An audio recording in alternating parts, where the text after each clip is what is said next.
Yes, sir. All right, good evening, everyone, and welcome to the City of Sunbury Planning and Zoning Commission meeting. It is September 26, 2022. It's 6:30 p.m. Would you please join me in a moment of silent prayer and the Pledge of Allegiance?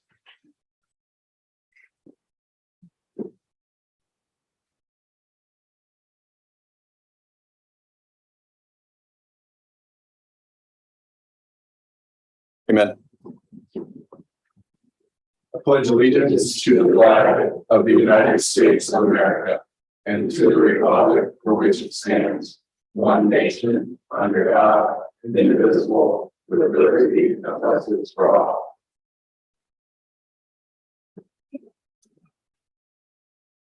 Mr. Piles, roll call, please. Mayor St. John. Here. Mrs. Cooper. Here. Mr. Gokenhour. Here. Mr. Riva. Here. Mrs. Miller. Here. Mr. Lawrence. Here. All are present. You have a quorum. Thank you very much. All right, this evening, our first agenda item is a public hearing. Romanelli Sunbury Group LLC and NPA Commercial Property LLC rezoning. The applicant has requested to rezone parcels number 417, 412, 02, 001, 016, 417, 412, 02, 001, 017, and 417, 412, 001, 004, 417, 412, 02, 001, 005, and the last one, 417, 412, 02, 001, 006 from Planned Industrial District to Planned Commercial District. The parcels are located along West Granville Street and Sunbury Meadows Drive. And what I'd like to start with is the swearing in process. This is a public hearing. If you have even an itch that you may want to speak tonight, I would ask that you get sworn in at the beginning. It will make the meeting flow so much better. Ideally, if everybody could get sworn in, that would be great. And you can always choose not to speak. But if you are not sworn in initially and you do wish to speak, we're not going to stop you, but it will stop the flow because you will need to be sworn in at the podium. So at this time, Sarah, if you don't mind. You may speak, you want to stand and raise your hand. We solemnly swear or affirm that the testimony you'll present will be the truth, the whole truth, nothing but the truth. Thank you very much. I think that's good. All right. So the anticipated process, the first step of the process is the applicant presentation. And as part of our initial flow here, we're going to pass it to our law director, Mr. Vic Whitney, and he is going to enter in exhibits as the applicant stands up with your permission. Fisher, do you want to? Subject to your approval, of course, I've marked a few documents as exhibits here and we admit them into the record. So marked as Exhibit A is an eight-page document, which includes the public notice of the rezoning that was posted, a list of all the property owners to whom service was provided, proof of mailing to those property owners, and the public notice as contained on the website. That's Exhibit A. Exhibit B is 2 pages, which constitutes each of the rezoning applications submitted, the first page of which was submitted on 8/23/2021, NPA Commercial Property LLC, identified as the owner applicant. And then the other rezoning application submitted on 10/5/21 with Romanelli Sunbury Group LLC indicated as the applicant. Exhibit C is the binder, which is essentially a 20-section binder submitted by the applicant, which is entitled Sunbury Commerce Park Rezoning Application and Development Plans, October 5, 2021, as amended August 1st, 2022. And then finally, as Exhibit D, we have 10 pages that are the memorandum to the commission as presented by CT Consultants with the applicant's responses indicated in red on that. I've combined that all into Exhibit D, which is a 10-page document. So absent any objection, we've moved to admit those right now. That's fine. My one question, did you, in your list, did you include the most recent development text that was submitted at the time we responded to CT consultants. I want to make sure that that's entered in the record, because that's the current.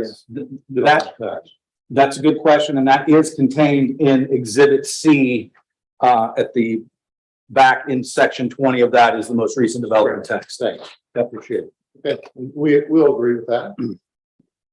Does that need any further action to proceed? No. Okay, we agree with all the exhibits.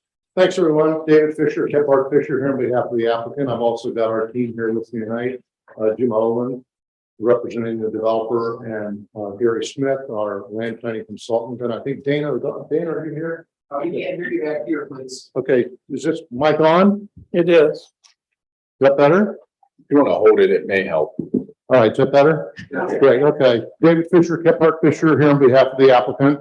I've got with me tonight Jim Olin, representing developer, Gary Smith, that's our land planning design, and Dana, representing the adjoining property of the MCA folks up in front on Granville Street. Okay, great, thanks. Thanks for the opportunity to be with you again tonight. As you know, and if you listen to Mr. Whitney going over our list of exhibits and our timing, this project's been here for a long time. We've been in here, I've got probably 3 or 4 times to talk with you about it, make our presentation, listen to you and listen to comments received and react to them. I see there's a large audience here tonight, which is great. We always like a lot of audience participation. We're going to make our presentation really short to have people give a lot of time to people that want to comment on us, on the project. The list that Mr. Whitney went over, we agree with. I'm assuming all of you saw all that material and saw our responses. CT Consultants did a great job of comments and we responded to them. All that's in your folders. We reacted to that not only with responses on each item that they listed, but we also revised our development text to address all of their issues. All of that is technical material. At the end of the day, what we're here to talk with you about is now a reduced 120 unit apartment project with an amenity associated with it, with a retail component up on Granville Street. All is described in your materials and all included in the drawings and materials submitted along with that. That's what we're here about tonight. It's the developer's view that this property that has long held its industrial zoning would be better suited to an upgrade to what we're proposing, which are the apartments and the mixed use out front on Granville Street, providing a nice entry into the city with amenities for the municipality and its residents. I think all of you know Mr. Romanelli and me as this council have been here a lot of years working on a number of projects. This property is a very old project that was zoned by Paul Miller years ago, along with a lot of other property he owned. Mr. Romanelli has done a lot of other projects in the city, including the Kroger Center and other developments around the city that are all you're very familiar with. We feel like he's always tried to work with the city to accomplish the best purposes of the city, as well as its residents, and present good developments at all times to the city. Those of you who have been around a long while remember how long it took him to bring the Kroger Center to Sunbury. Kroger at that time made it clear that the reason it took them so long to get here there was not enough housetops to support a major grocer. We worked a lot of years to get Kroger here. They're now here. I will tell you that Kroger still questions and asks for more housetops to serve its needs. As you know, Mr. Romanelli added a new addition to the Sunbury Shopping Center a while back at the south end. As you'll notice, it's not filled up yet. The same issue, which is you need shoppers, you need residents to be able to come there and buy those services and groceries for that shopping center to grow and thrive. We understand that there is a lot of controversy about this, and we appreciate that. Everyone's entitled to their viewpoint. Please keep in mind that this property is currently zoned industrial, as industrial zoning. If Mr. Romanelli is not successful in this rezoning, he does propose to either sell or develop that property as an industrial project with less setbacks, with less requirements, because it's already in place. There is not a rezoning out there for that. There is not any process of referendum for that. So we're going to close our presentation with that, because it's as simple as, does the city want to move to the development we're proposing, which is apartments and a mixed use with commercial up front, or do the city and its residents want to stick with the industrial zoning already in place? Thank you for your time. Look forward to working with you tonight and with the residents to talk about this together. Thank you. Thank you, Mr. Fisher. All right, we're on to the public comment portion of the meeting. Steve, will you be my timer? I will. Okay, great. So how many minutes are you? We'd like to do 3 minutes. We're not going to stop you. No, we're not going to cut the mic, but we would ask you, given the amount of people that want to speak, if you would try to limit it to 3 minutes, that would be very helpful. Also, as folks are speaking, if we can be respectful and not converse amongst one another while they're speaking, so everyone can hear the comments being stated.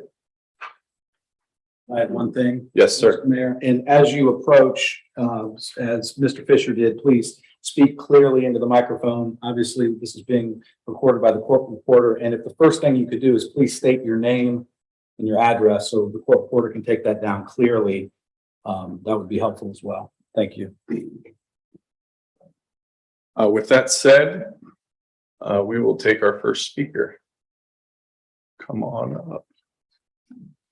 I'll go. Come on up, please.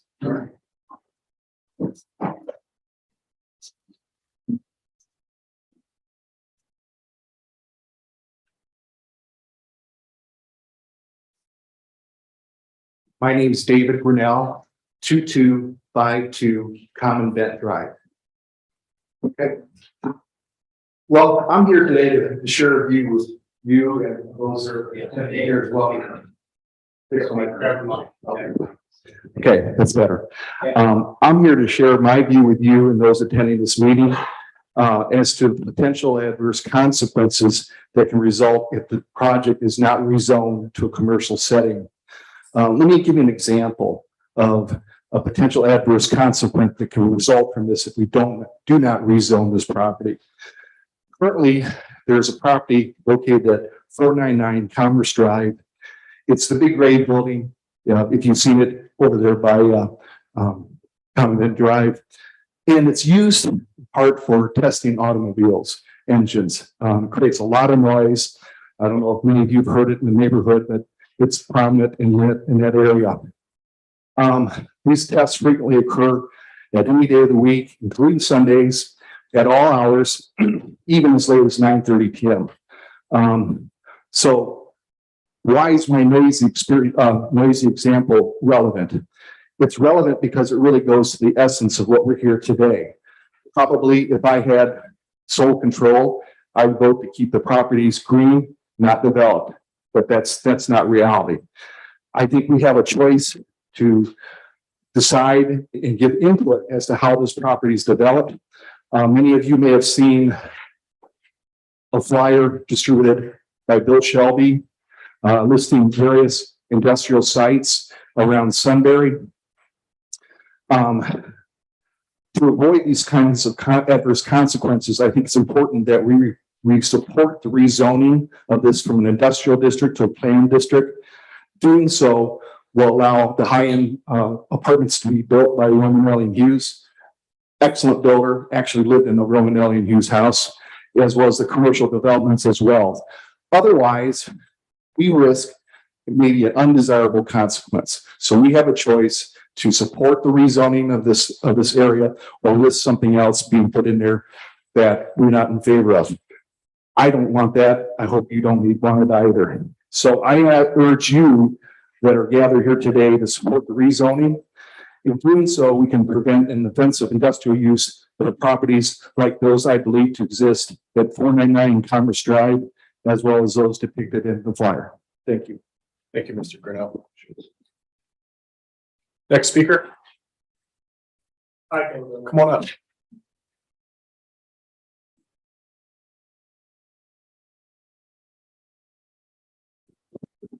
Hi, this is Manoj. I live on 274 Lemming Drive.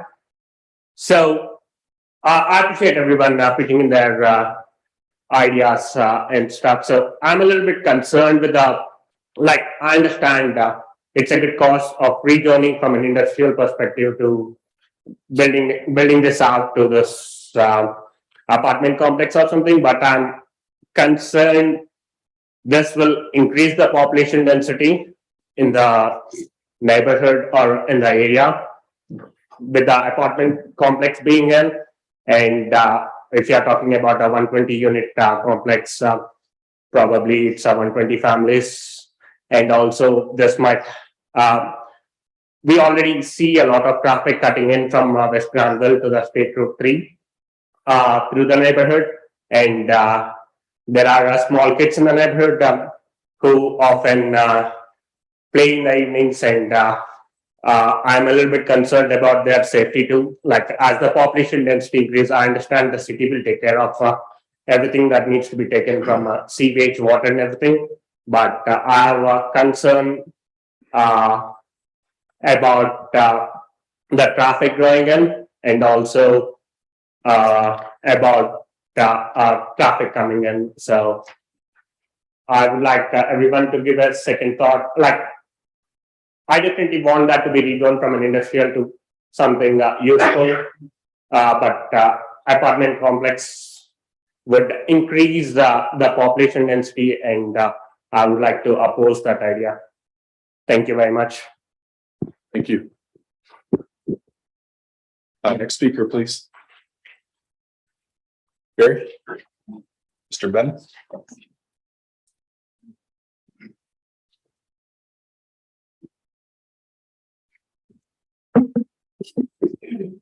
Does this work okay? Yes, sir. Okay, Barry Bennett. I live at 5401 Plantation Road. I own the the industrial property on the other side of Granville Street. It's an existing building. I have a couple of comments, mostly based on the last meeting. I'd like to just give you my thoughts on some of the statements that have been made and why I'm not really sure I understand them completely. When I purchased my industrial property, which was 25 years ago or something like that, I had no expectation or even any thought that the immediately adjacent land could be rezoned at the will of a developer into apartments. So I'm kind of given to wonder whether the Romanelli Group was aware that it was industrial when they purchased it, and why they're coming to us now to try to get that changed. I'm going to request the zoning commission to deny this, and the reasons for that I'm going to list in no particular order here. During the previous presentation, several points were raised and discussed by the group. One of the statements was that by the Romanelli Group saying they wanted what's best for Sunbury. Sunbury has, at least so far, told the group that we don't think apartments are best for Sunbury. There are a few dissenting opinions, but overwhelmingly, based on the last meeting, it's negative. We live here, we know the traffic issues, we know what's needed here. And at this location, I'm not saying no apartments, I'm just saying this location, in my opinion, is not good for apartments. Statement number 2, and this was repeated again tonight. We don't want to threaten anyone, but you know it can happen if this is not rezoned in our favor. And yes, that is paraphrased, that's not a quote. And then, then the next statement is a threat to what can happen here. So my comment on that is the Romanelli Group owns this land. You can choose to whom you either sell it or lease it as a tenant, industrial or otherwise. You can choose a cement mixer factory or somebody that makes shoes. You know, it's really up to you. It doesn't have to be a steel mill there. I would say that the current homeowners across the to the south side were also aware that this was industrial when they purchased their homes. On to the next one. There was a comment made about heavy truck traffic through the neighborhood. That was mentioned a few times. First of all, I would say any heavy truck traffic could and should there be any, easily rerouted through the Granville Street entrance, not the Route 3 entrance, which would not have it running through the development. In other words, not where the homes are. This happens all the time. Also, as I noted above, you don't have to lease or build to a industrial tenant that's going to require heavy trucking. All of that would be with the idea of what is in the best interest of the community. If it's to be industrial, there's a lot of ways that can be done without destroying an existing neighborhood. All right, somebody said personally they'd like to see it be open space. So would I. I don't think that's realistic. Personally, I'd like to see it be a miniature version of something like the outlet mall up at 71. Shops, restaurants, things that we can do here. There was a comment made last meeting, I don't recall by who, about it would be good for Sunbury to have apartments there because they could walk into town. And my thought is, and do what? You know, you can buy insurance. There are a couple of commercial enterprises there. There's a couple of restaurants, not nearly enough, but I would like to see something there that would put a lot more of things people could do into that space. Am I over time yet? You're at 4:15. Oh my goodness. Well, the rest of this is step by step going down the divergences and why I disagree or agree with some of them. And if you'd like it, I can rattle those off, or you've each got a copy of that. The Planning and Zoning Commission received a copy of Mr. Barry Bennett's comments. We're about a page in and you've got at least another page here. I've got 2 more pages. I would like to make one final comment or two. If I can find my notes here. The comment was made that the Romanelli group wants to upgrade this to apartments. I don't consider that an upgrade, just saying. Kroger, I believe, is not filled, the new building, because of the cost of the space and COVID that threw everybody for a loop. I think otherwise that would have filled up instantly. I have several properties in town. I get probably 3 to 5 calls a week, sometimes several a month at the very least, people wanting space, and there's none to lease. So I would say let's build some space there to lease. And I will allow the rest of the people to speak now. All right, thank you, Mr. Bennett. All right, next speaker.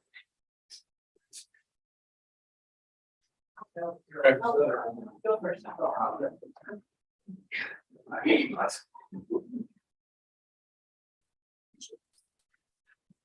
My name is Christopher Greedy, and I live at 868 Peacock Drive.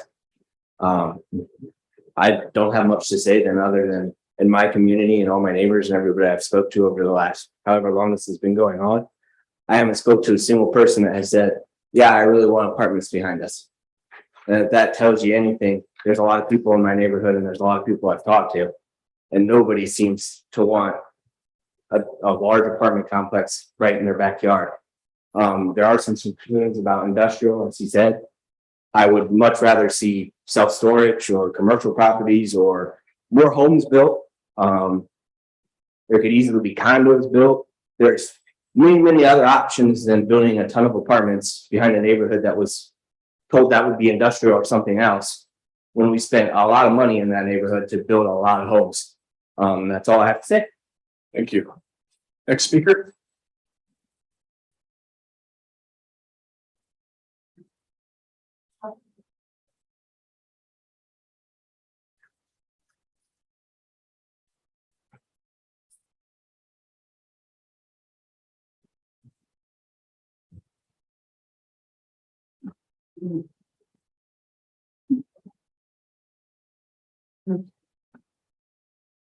Hi, my name is Judy Williamson, and I live at 2362 Common Vent Drive. My husband and I are against this proposed high-density apartments. These apartments don't benefit the residents of Sunbury. The allure of Sunbury is the feel of a small town. The current zoning for this property has already been determined, and Sunbury does not have to comply with principles throughout Central Ohio. Traffic. The intersection at Granville Street and Sunbury Meadows Drive is already congested, particularly when trying to turn left out onto Granville. They are proposing 242 parking spaces for sub-area A, 240 parking spaces for sub-area B, resulting in just under 500 parking spaces. Our fear is that the residents of the apartments would cut through the communities of Sunbury on Sunbury Meadows Drive, whose feed through this area already and there are lots of small children that are playing in their front yards and driveways. I think they would do this in order to get to the light. I'm sorry, at State Route 3. Who would maintain the property? Currently, Romanelli has not mowed the property back into the rear yards in the retreat the entire summer. This is leading us to deal with insects, especially ticks. They have indicated they will build up a rounded up buffer with trees. Will this be enough to protect our privacy and shield our home from headlights and second floor apartments with balconies that would back up to our rear yards? We found it interesting for all the letters submitted with the application, there wasn't anything from the school district. We already have been advised that the school district is having tremendous trouble hiring bus drivers. And I'd like to know if the school feels that they can accommodate additional students in the current situation. We have found out that the developer tried to have meetings with select residents of the retreat. The first time they did this, one of the residents let the entire community know. The meeting was to be at a clubhouse of another Romanelli property, and it ended up being canceled, albeit for snow, but it was never rescheduled. A few months later, the developer then approached another select group of residents, and they did a presentation in one of their homes. This process should be conducted with transparency and disclosure. The fact that these sneaky tactics were employed speaks to the integrity of the developer and erodes trust in an already suspect process. At the time we built our home, we had checked with the Delaware County Auditor to determine the current zoning for the property is industrial. We have no objection to this current zoning. The property would be far more suitable for a small office park, storage units, or warehouse space. Using the property for high-density apartments would create much more noise, traffic, and light pollution 24 hours a day, every day. We have submitted a letter to you outlining these objections and concerns in better detail. We hope you will consider these when you make your decision on the 9 variances requested by the Romanelli Group. To maintain a small town community feeling of Sunbury, we respectfully request you do not allow the zoning for these apartments on this property. In addition, I would like to add that Kroger currently can't fill the needs of our current residents. So how are they going to fill the needs for 240 more apartments? Also, it was indicated that the noise decibels in the backyards, we hear it too. That's a noise ordinance issue. It's not an issue for this reason. They also indicated there was trouble with abandoned cars and trash, and I think it says an apartment complex wouldn't have abandoned cars. Where are they going to park them if they're going to abandon in the back of the development? I'm sorry, I'm very nervous. I had brain cancer 3 years ago, and it's difficult for me to talk sometimes. I think I've covered it. So I respectfully ask you to decline this application. Thank you very much. Next speaker.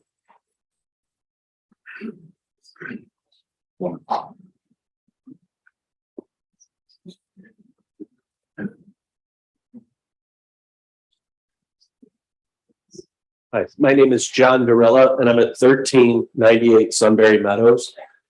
My wife and I moved into the communities at Sunbury Meadows about 3 years ago. The property was, is zoned industrial. We have a small 17-month-old. We're right almost on the corner, one house away from Avena Court, Common Bennett, which is right near where this proposal is going to be. We're concerned about the traffic. There's a lot of traffic that speeds up and down Sunbury Meadows now, and with young children, there's a ton of young children in the neighborhood. And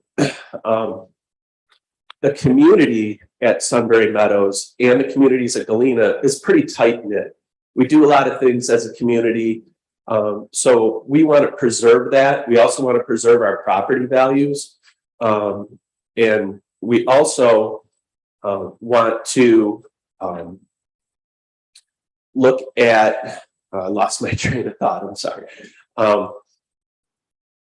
We want to make sure that this, that the zoning board here does apply the best use for this land. And right now, I believe our community and the majority of our community does not want this to go through. So I just wanted to say thank you. And I hope you guys decide on the best use of this property, which would be to leave it industrial.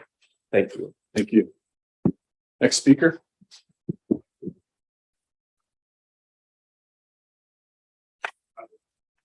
We got somebody coming up. Got you next. Hello, my name's Bruce Powers. I live at 807 Lithic Drive. I recently moved here from California, and I'm not exactly familiar with your procedures here as far as applications, but I did stop into the police department and had a chance to review for a short period the application that's been submitted.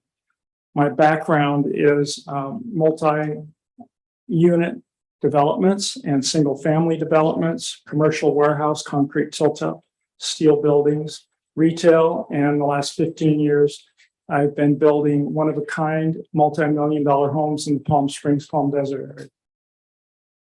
I noticed a couple things that I'd like to call to your attention. I'm not saying vote for it or vote against it, but if you decide to do it, I believe I noticed in there that there's two phases, phase A and phase B. One comprises the apartments and the other is the retail. And in there, there's a request, I think, for a variance for the retail portion. I believe the city requires that they can have residential rentals above the commercial. And there's some requirements as to what the size is. And I think I read in there, and maybe you guys can answer this for me, that they're asking for a variance for standalone residences to go on that property. Is that correct or is that not correct?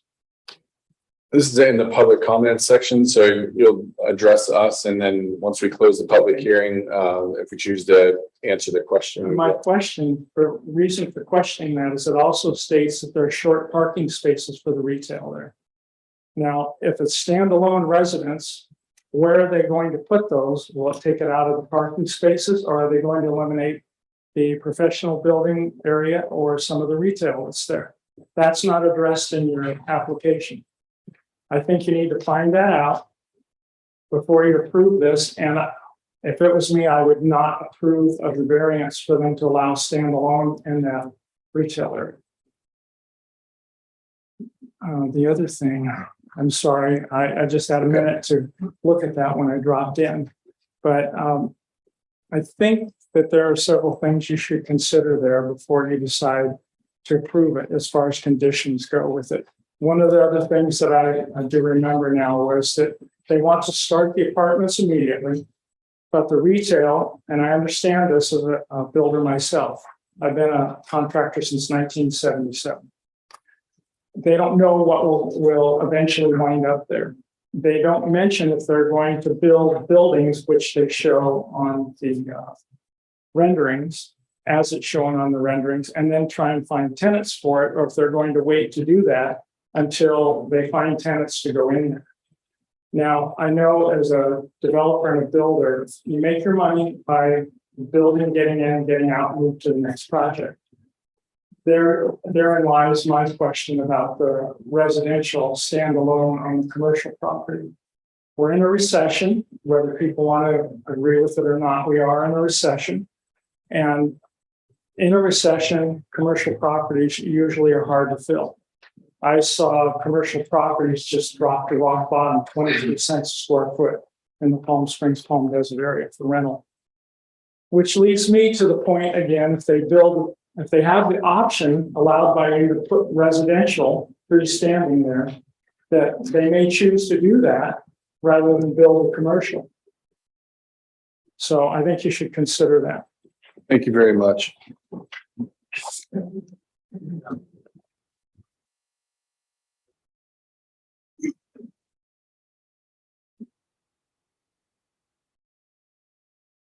My name is Bill Trowbridge.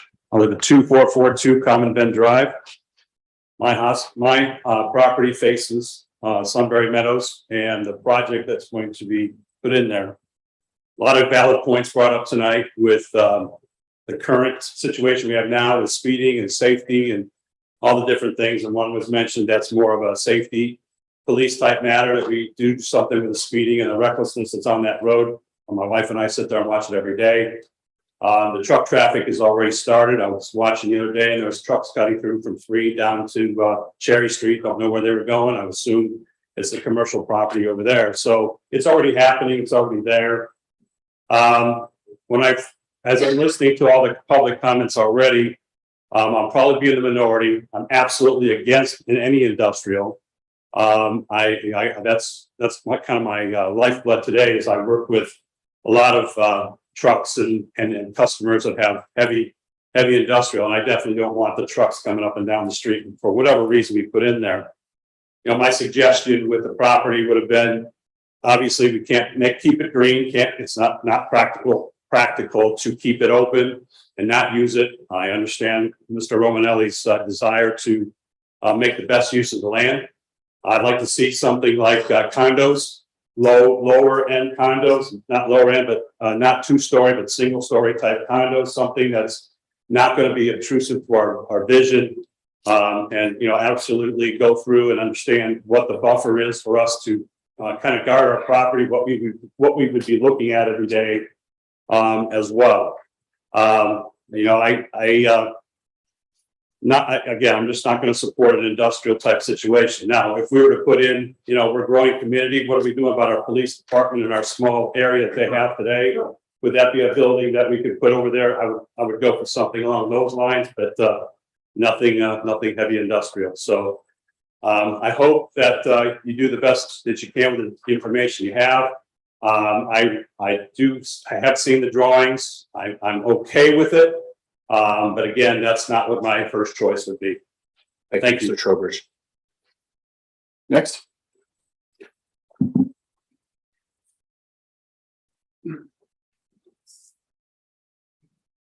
Hi, my name is Larry Mead. I live at 2432 Common Bend Drive. The only thing I'm going to ask for tonight is a win-win situation. I did purchase my property almost 40 years ago. I did know it was a zone for industrial, and I was okay with that. But based on this proposal I see in front of me, I would rather stay with the industrial. I do not want apartments. Picture this. My home is the third home in on Common Bend Drive. I walk to the back of my house. I'm in my family room. I look out my windows and I see a 35-story high building. I look left out of my kitchen window. I see another 35-foot high building. I look to the right out of my bedroom. I see another one that's facing Sunbury Meadows. I didn't buy the property for that. As I look through this whole proposal, there's so many divergence. I mean, that's the only way they can cram 120 units within that property area. So my thought is, why would we let them do that if we're trying to preserve Sunbury the way that I saw on the website, small town is what it says. So what I'm asking you guys is that based on the current proposal, please say no. I'm with a lot of other people, residential, condos, whatever. My home directly backs up to that. Within 50 yards, I see these buildings. I've got maybe a large tree on my property. I saw that they want to waive the tree survey. Well, how do I know moving earth around that tree is not eventually going to kill that tree? Then that's going to be my responsibility. That's thousands of dollars. So I would hope that if you move forward, you would allow that. There's other diversions on here. 850 square feet for a 1-bedroom apartment. They want 800 square feet. 525 for a carriage size room. The parking, as somebody mentioned before, 482 parking spaces. I mean, wow, that is a lot of spaces behind. I think there's 4 and some odd acres behind me in that area, and then there's like 4 or so on the other side. So I just think they're trying to create a high density area, and that's not what I thought Sunbury was all about when I moved here. And I was hoping that you could kind of keep it that way. And with a lot of people, there's nothing to do, unfortunately, in the square at this point. So I would rather see other things, storage, whatever. I know my neighbor Bill is right next to me. I know we kind of differ a little bit on that. But yes, if I had my way, I'd rather see residential. When I bought it, I heard Romanelli owned that property. So my first thought was I had no idea they even built apartments. So, hey, if they wanted to build residential condos, whatever, that's great. But I just want you folks to picture yourself. You spend hundreds of thousands of dollars on a house. You moved to an area, you knew it was zoned for a certain thing, you were okay with that, and all of a sudden, all that's changed. So I would hope you would keep that in mind. And I think, again, getting back to my original thing, there's a win-win here somewhere. And I would hope you guys would try and come up with that and work with the residents. Thank you. Thank you. Next speaker. Come on up.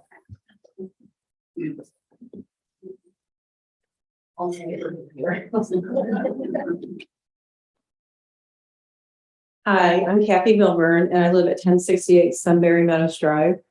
I have a few concerns that I'd like to present to you. I actually know this.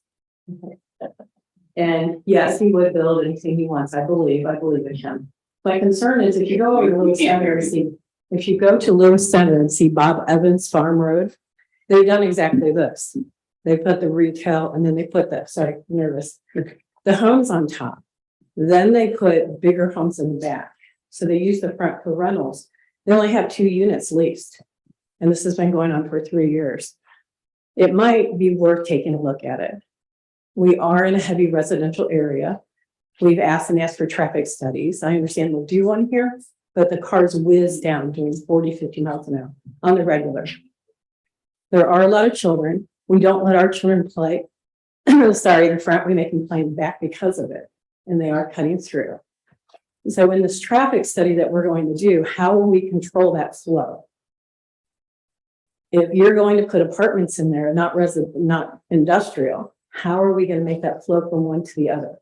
What's the price point that will generate professionals or young people or couples, families that can add to this community and not distract from the community? What is going to be the big build out for downtown to entertain them? We have 500 plus houses going in on Golf Course Road. What's the big picture here? What are we going to do? Is this the best use for this land or like a police station?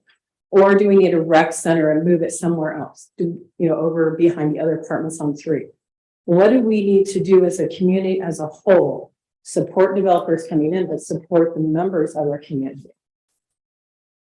And I do have a concern, he has not cleaned the land there. It's been a hot mess all summer. Lots of snakes in the ponds back there, lots of items going on. So that to me is the 4 game that you do. What are you doing to tell us that this is how I am represented? I'm going to take care of you. I'm going to take care of this land. I'm going to make sure this fits in with your community. I'm not seeing that right now. I would like some more guidance on this from all of you, working with all of us and your developers. Vince is a nice guy. He's a very nice guy, but this is our city. And we have to make sure we take care of all of us. And we'd like to include him, but we want you to all take care of us too, because we all belong together. We're all together. Thank you. I appreciate it. Thank you. Next speaker.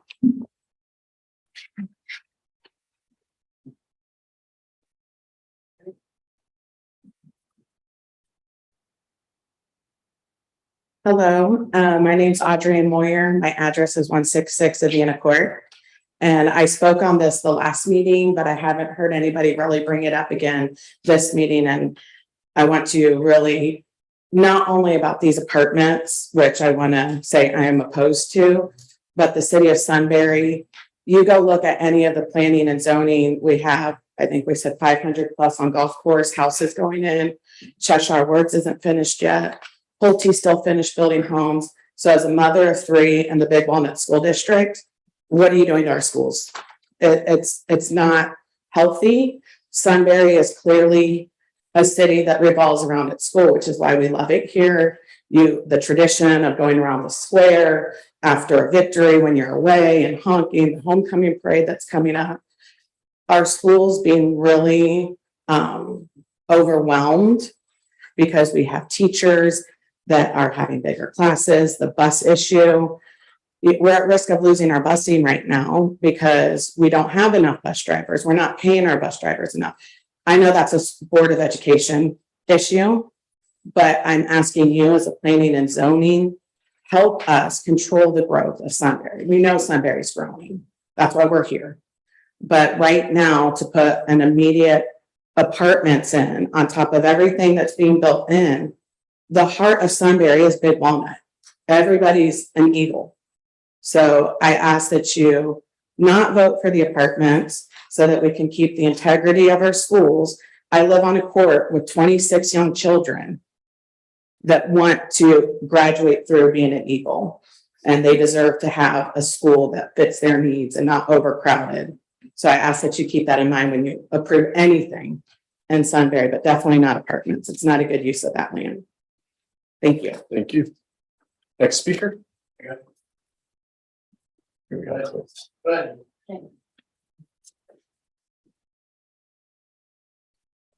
Hi, my name's Judy Ahrens, and I live at 1163 Sunbury Meadows Drive. I just wanted to piggyback a little bit on what was just said. The school thing, I think, for a lot of the moms in our community is probably the #1 driver for this, regardless of what kind of planning there might be for growth in our schools. We don't have people coming to fill out job applications. And so whether or not we are paying bus drivers $90 an hour, nobody's coming. And so we're currently 10 bus drivers short, and 4 bus drivers are interviewing in other districts. And if one leaves, we are at risk of one of two things happening. One bus driver has to quit. And there's 4 who have entertaining offers elsewhere. Either our neighborhood, the communities at Sunbury and the communities at Galena, we no longer will have buses because they're just going to stop. This is what's proposed right now. This is the plan B. Anything within 2-mile radius will no longer have busing in order to accommodate what needs done. In addition to that, if that's not what they do, then we're going to go to alternating staggered start. Prepared to work. Imagine, oh gosh, today Timmy goes to school at 10, but tomorrow he's in at 8. I mean, what kind of a nightmare for childcare is that? It's not feasible. The one thing that I did want to bring up, so in 2019, there was some stuff going on at Blackhawk, the development over there. At that time, Brad Schneider, who was the school board president for Big Walnut Schools, he stated, and he wrote out a whole list of reasons why a lot of this stuff was not a good idea, but specifically on apartments, he said, high density apartment growth. He said this in this room to, at that time, Champion, who was trying to build.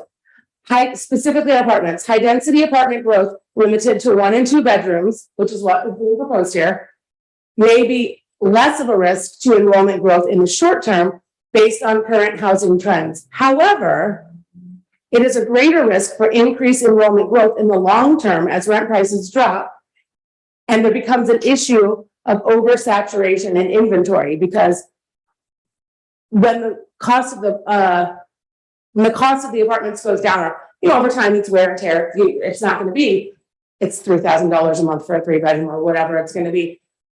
It allows people who want to be in our school district, which I do think there should be a place for people to be in here, but it allows for people to come in and have 2 or 3 children in 1 bedroom. And that's a problem for us long term. This is something that was addressed in 2019 specifically. In addition to that, I don't see anybody from the school board here right now. So my question to Ron and Ellie becomes, have you spoken to the school board? If you have spoken to the school board about what this development would mean for our children and for our schools, what was their response? We've heard nothing on that. In addition to the long-term effects this might have on enrollment, I'm wondering if you've taken the time to speak with Big Walnut Transportation to see if what the influx of students or how that might tax our already understaffed transportation staff, how this development might also impact bus routes, travel time, given the increased traffic, dropping 135 apartments and several retail spaces on the corner of a residential road and a 2-lane side street. Kroger can't handle what they have right now. So we're already running into problems with, I've now picked up 3 times for my, for girlfriends who work their groceries because they can't get a pickup time when they need it. So we're already leaning on each other as a community to get through because we're short-staffed everywhere. We can't afford to bring more people in here right now.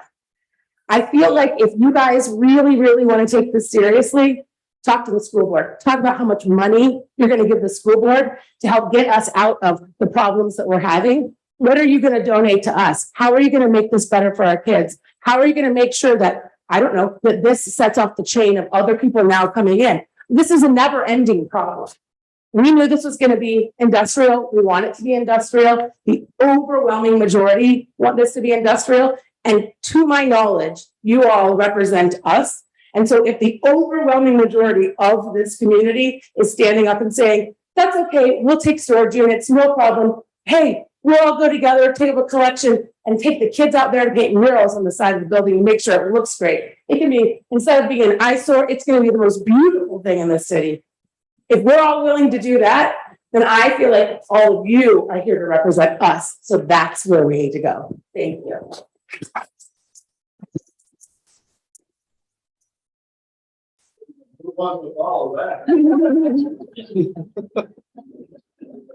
Right. Come on up.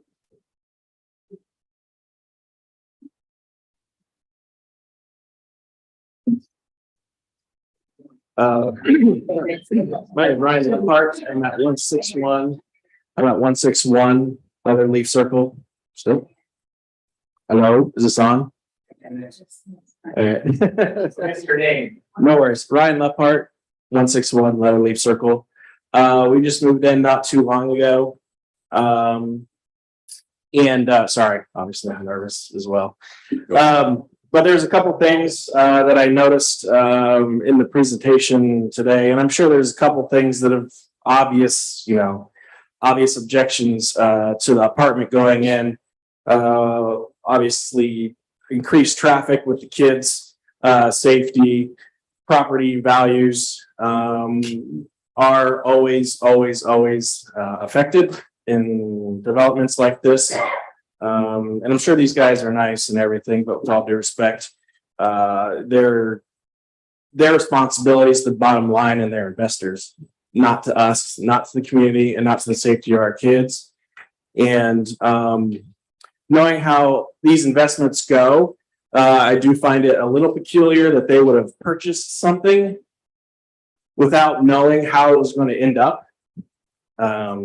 Meaning they're not going to purchase anything and knowing it's going to be residential themselves or for apartments themselves. And then, so they knew something was up. They knew something was an opportunity there. Somebody told them there was an opportunity there to put apartments there because they're not going to waste this time and waste this money and have it not happen. So I guess that's my question to you guys is who was letting them think that?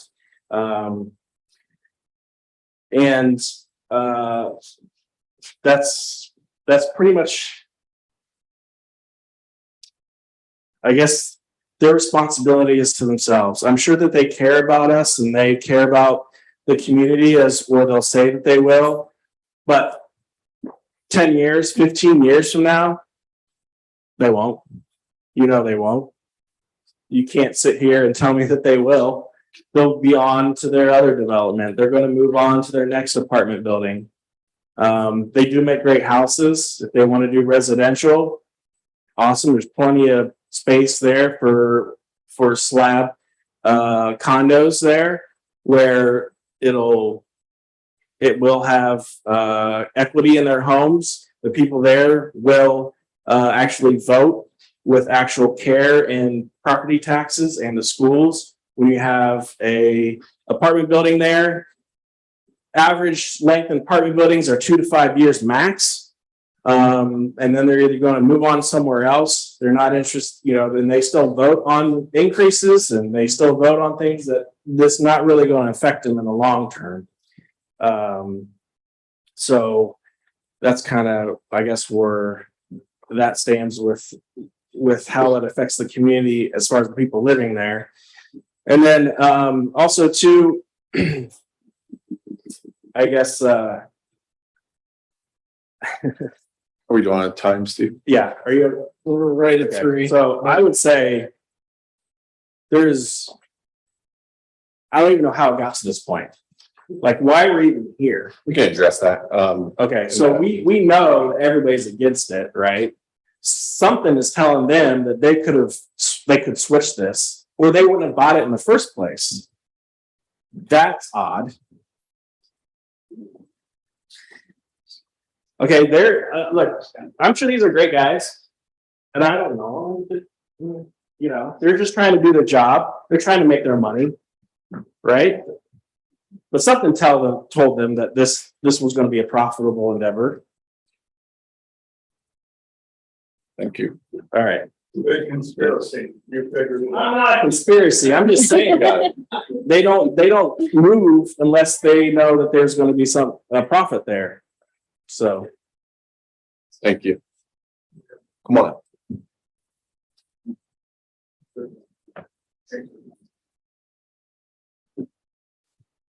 My name is John Milburn. I live at 1068 Sunbury Meadows Drive. We've heard a lot of our neighbors speak in regards to the traffic issues, the school issues, the mixed use building up here where we can hear the cars rev. I'm on Sunbury Meadows Drive and I can hear it with my windows closed. I feel bad for the people that are in these slab homes behind us, because it's got to be awful. Now, as far as the development goes, 482 parking spots. You got to be freaking kidding me. One, I'm going to tell you flat out, I lost a daughter in an automobile accident. You're going to bring people to cut through my neighborhood, our neighborhood, for shit. I'm sorry for the word. Absolutely ridiculous. We already have semis cutting through. From the backside, cut through the William side, coming up Sunbury Meadows.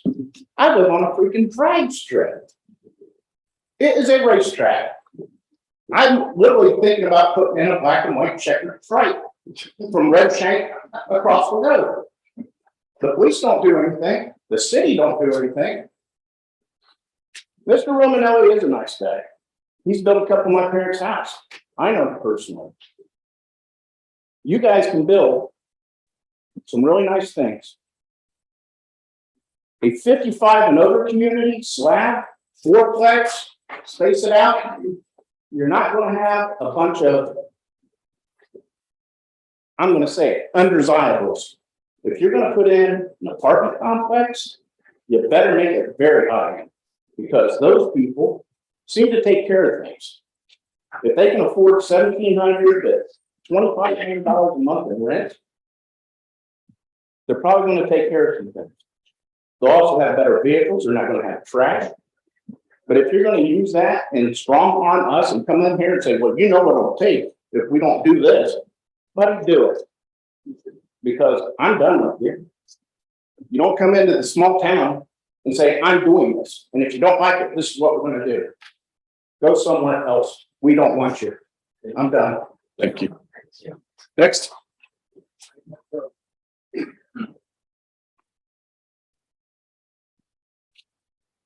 Do we have anyone that wants to speak? Come on up.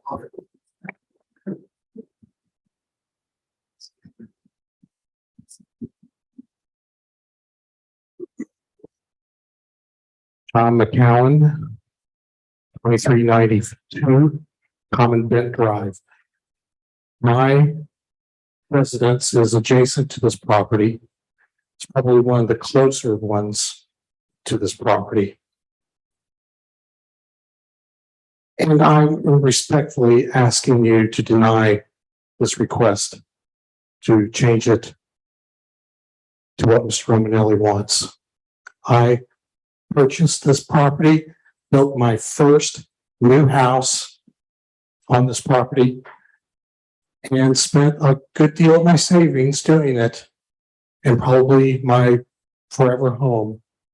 And I do not want to see apartments out my sunroom, my living room, or my bedroom. We live in the back of our houses. That all these houses that are adjacent to this property, that's where we live. We spend most of our time there when we're home. And I thought industrial would be great because, you know, they're there from 8 to 5 or even midnight shifts. They come in, they do their thing, whatever. Offices, same thing. They're there when I'm at work. Unfortunately, my beautiful wife has to work from home, and she works looking out those windows every day. So I respectfully ask for a denial of this rezoning. I also would like to know,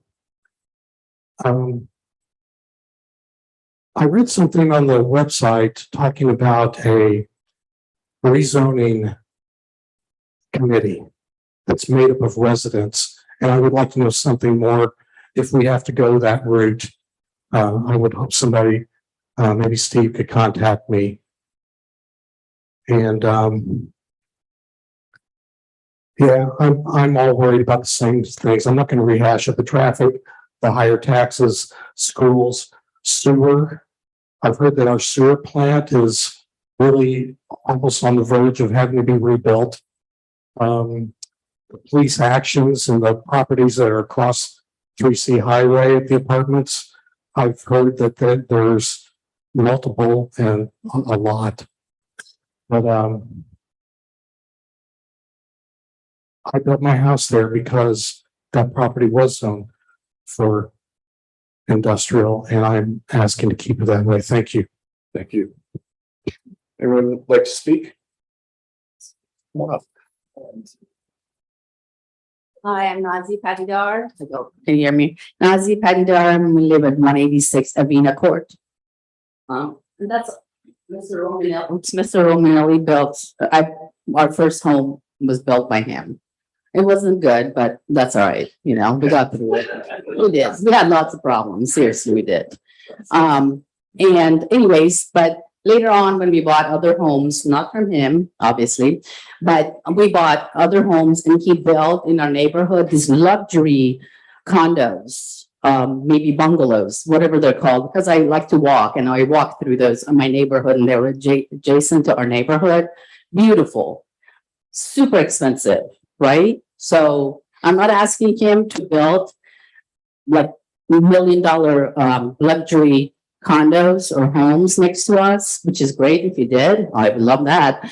But otherwise, why does he have to build apartments? That's my question to him. Why apartments? Why not condos or homes?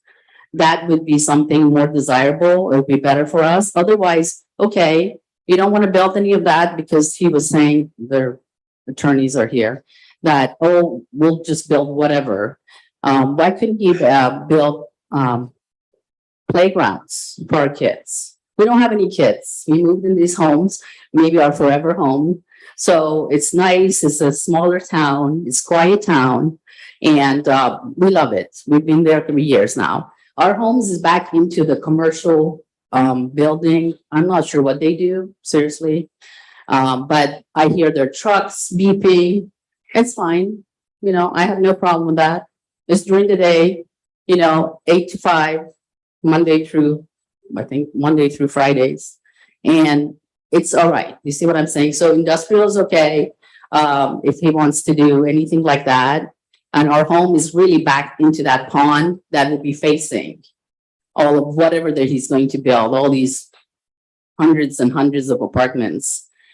So I'm against building the apartments there. And I've lived in an apartment short term because of when we were building with Pulte. So we had to stay somewhere. Apartments are just for people who are like want to come and go, and they don't care at all for their homes or for the property, because it's not theirs. So I don't want that. I don't want people to live next to me that they don't care for where they live. They're short term, I should say. So I'm against the building apartment buildings, and everybody else already talked about everything else. Thank you. Would anybody else like to speak? Anyone else? Come on up.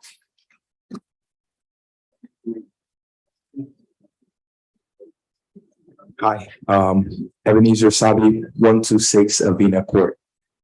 So, in listening to all of this, my understanding is that people have made tremendous investments in the communities of Sunbury. So, a thought of mine was, well, if somebody wants to build apartments, why can't they? But then I thought about it. We will reap the benefits. In this case, most likely not benefits for us, right? So we made an investment to spend a lot of money in our community and where we live and where our children are. But a developer comes in, does an investment as well, but they reap it and they take it. Whoever comes in and sit there or live there, I'm sorry, they're not making any down payment. A $1,500, $2,000 or $1,000 down deposit does not compare to the $500,000 folks have been paying, the $400,000 that folks have been paying, and the $350s and the $600s.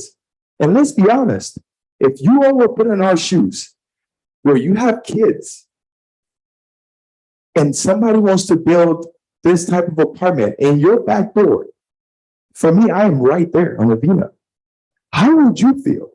And that doesn't suppose that Mr. Romanelli is a bad person or anything of that matter. It simply means that he will have a business decision.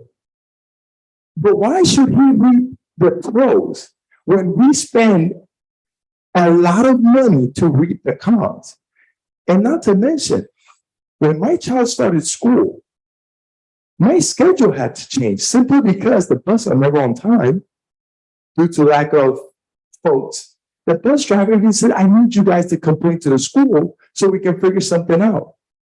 So if I have to work extremely hard to make sure that the community that I spend my money and most of my savings, or a good chunk of my money, of my hard-earned money there, why should somebody put me out of that? Or why should I be wondering when I'm sleeping at night, who's going to walk towards my back door? Or who's going to walk towards that the track that we all walk on that's right in the vicinity of my house? I should be able to feel safe, make sure that the lot of money that you spend aligns to everything that goes on within our communities. So for me, that change in the schedule, the bus system, and the school has already made my life a living hell, I'm sorry to say.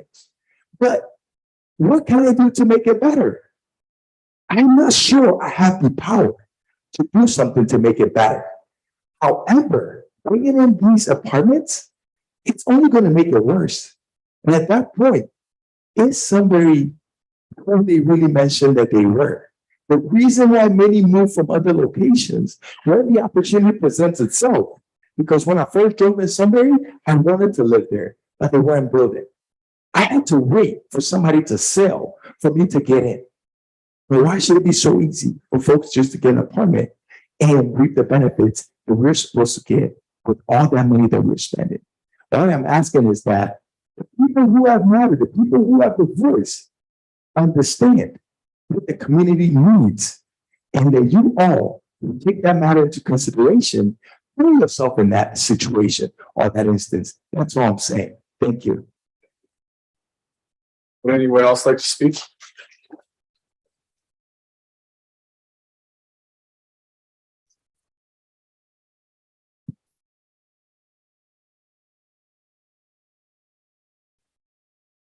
This thing on?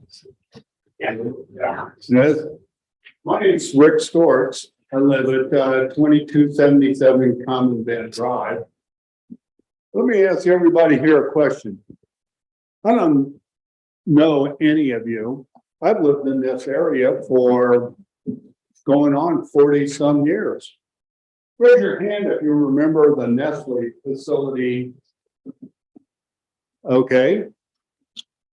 Did you ever stand out in front of that building and watch them make freeze-dried coffee in that big facility? I did. gives you an idea how old I am. Okay, I got it up here. At any rate, some really interesting comments here. I've never heard anybody refer to a sewer system as a reason for denying things, but that was a pretty good idea. Anyway, I'm not real interested in you changing the keeping the industrial designation for that property. I think Sunbury in the long run would be much better off being commercial. I'm concerned about the trust that comes with having an industrial environment. If you think that you're now unsatisfied with the way things are going, if it became commercial, well, we're not all going to die if it becomes commercial. It doesn't mean that, you know, hopefully Romanelli and Hughes is going to use some common sense about putting something in there, especially considering all of the issues raised, which I thought were all pretty good issues. I'm getting a little nervous. I'm not a public speaker. At any rate, I also get derailed in my thought as well. But if you put in industrial or you leave it industrial, I don't think that's going to solve anything, because when Romanelli and Hughes purchased that facility, and the reason I asked about Nestle is because Nestle's down at one end of the facility here. And then you had farmland, and then you had more industrial. Had to be industrial in order for Ohachi to be built, and in order for the big warehouse with all the taekwondo and t-shirt businesses and that kind of stuff. Well, if you were coming into Westerville, I used to live in Westerville for a short time. You're coming into Sunbury and you want to buy some property for future development. Well, what do you think you're going to buy? You're probably going to end up buying industrial. You're probably not going to be able to buy commercial retail, because like this guy over here was talking about all the property he owns in Sunbury, most of that's probably already bought up by locals, which is supposed to be. Well, it's not a problem. Everywhere I live, and I haven't lived in this area my whole life, but it sure feels like it. Small villages become cities, and they go through growing pains. And what happens is that things change. I think changing this from industrial to commercial is a good idea in the long run. And I'm hoping that these fellows here and ladies also consider some of these things, as well as the decision to change this from industrial to commercial.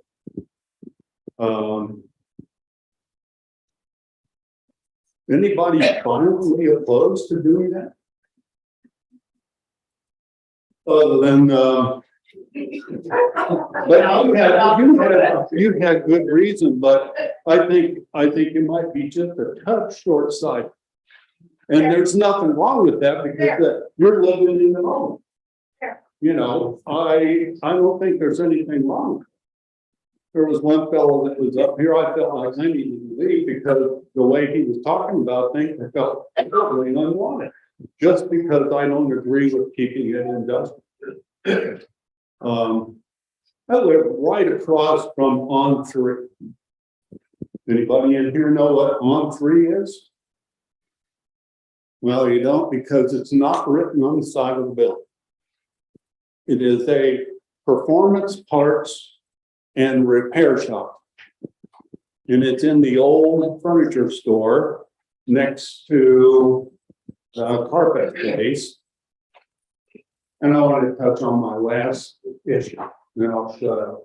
Am I almost over my 3 minutes? 4:15, sir. Oh, okay. Is trust important to you? Raise your hand if you don't think trust is important. I think trust is important. I feel like I have a lot of concern with, having something zoned industrial and then not being able to trust the powers that be to make sure that something zoned industrial is used correctly by the people that want to put in their industrial facility. I would rather look at apartments than a concrete mill. I think I'd rather look at apartments than a shoe factory. I think I'd rather look at apartments than anything else you can get in there. Why don't you be my development and let them drive to the neighborhood? Pardon me? I live right across from the place from that is, and I feel bad about what happened to your child. I think we're gonna wrap up here. But the point is that, you know, Thank you very much. Thank you, sir. Thank you. Okay. Mr. Shelby?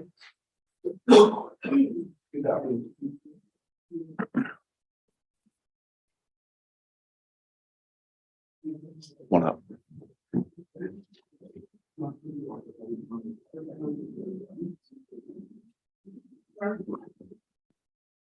Thank you for this opportunity. I'm Bill Shelby. I've been a resident in Sunbury for 37, 38 years, I think, something like that. I actually moved into town, live at 2262 Common Bent Drive. My background is I've been a real estate professional. I have done development.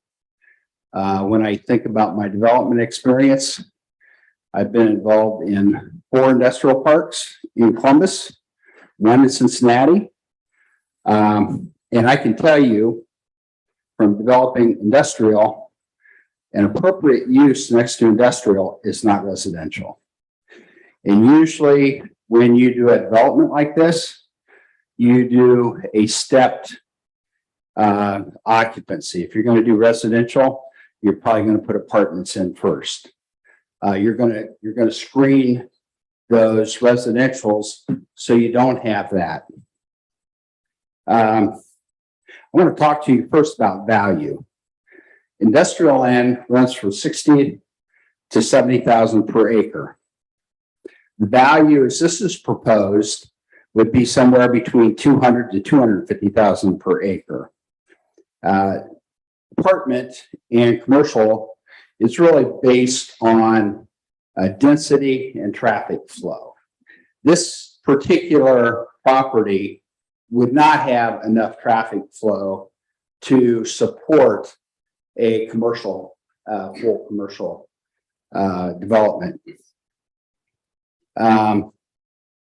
So from the value, I've heard people say in our neighborhood, well, if you change it to apartments, it's going to kill the value.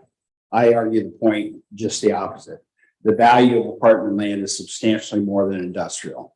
You're going to get a higher tax base off of that. You're also going to get income tax that comes in for the schools. And that's going to come in if you have high rates. If you also, yeah, I looked at this plan before I moved in. I knew this was in the works. I don't know how I knew that. I think maybe because I work on the trails, the Hyde Erie Trail, Delaware County Friends of the Trail. I was the president of that organization.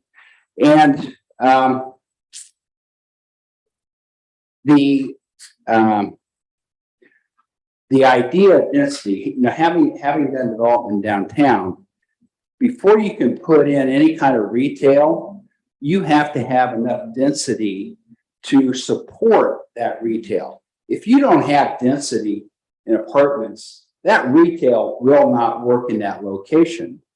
The idea, I think, was that it was going to be a walkable community. So you're going to be able to walk from our development and walk up Granville Street and kind of bring the square into the whole development. And I think I saw that in some sort of master plan, with somebody I spoke with. That makes a lot of sense to me. You got Romanelli and Hughes. In my mind, having been a realtor, they're probably, I would say, the number 2 builder in the city that I've worked with. I think Bob Webb builds a better product, but Romanelli builds a pretty damn good product. And I've been pretty impressed every time I do some sort of deal with them. To support retail, you need density. Commercial, restaurant, coffee shop would be awesome. I'd love to be able to walk to that from my home.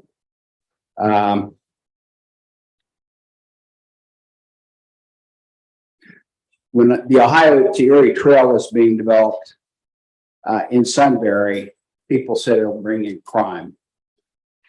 That's kind of interesting. So the plan was to take the Ohio to Erie Trail around Sunbury so it wouldn't come through. That changed. That thinking changed. So fortunately, we had the Ohio to Erie Trail. Now there's a group that is focused on trail towns. And that's an economic development base that would help make that a walkable community. When you talk about traffic, if you have truck traffic or you have car traffic, I would much rather have car traffic coming through my neighborhood than I would truck traffic. And I happen to live by the industrial that Rick talked about, and the noise and the trash.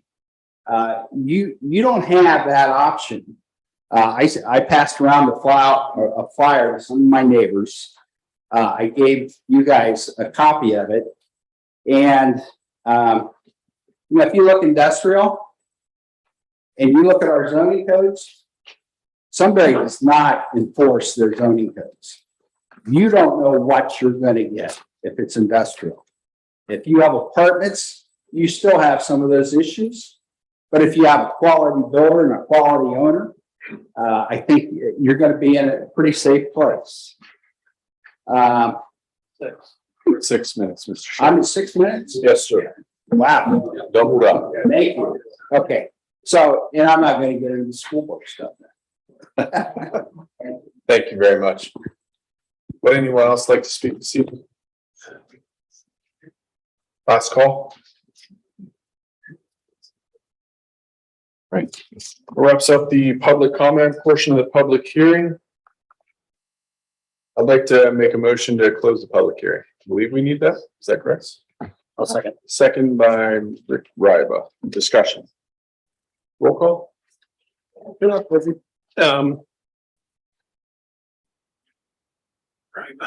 Mr. Gokenhour, Yes.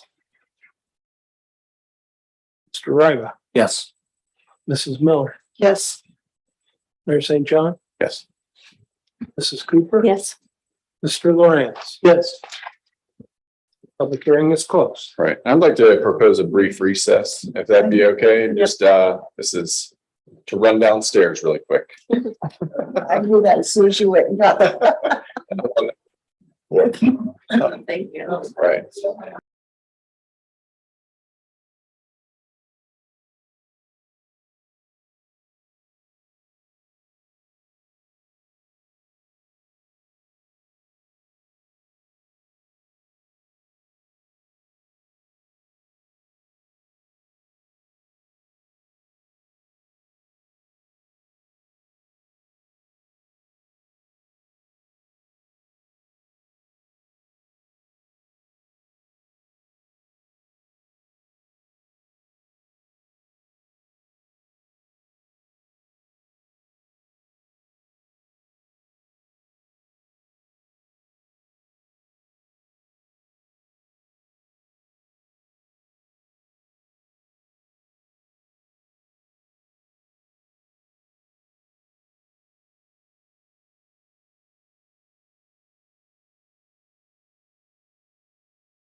It's 8:07. We're on. Yes.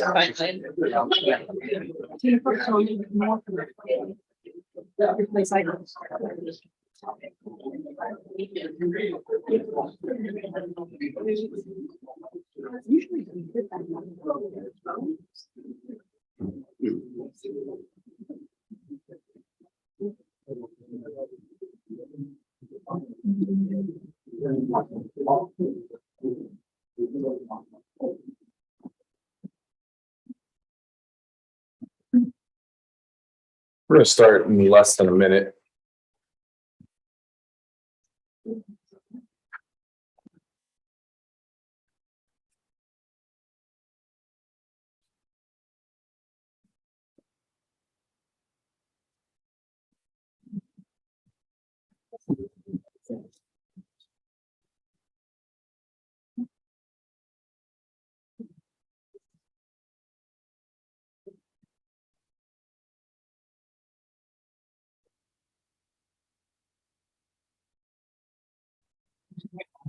All right, welcome back.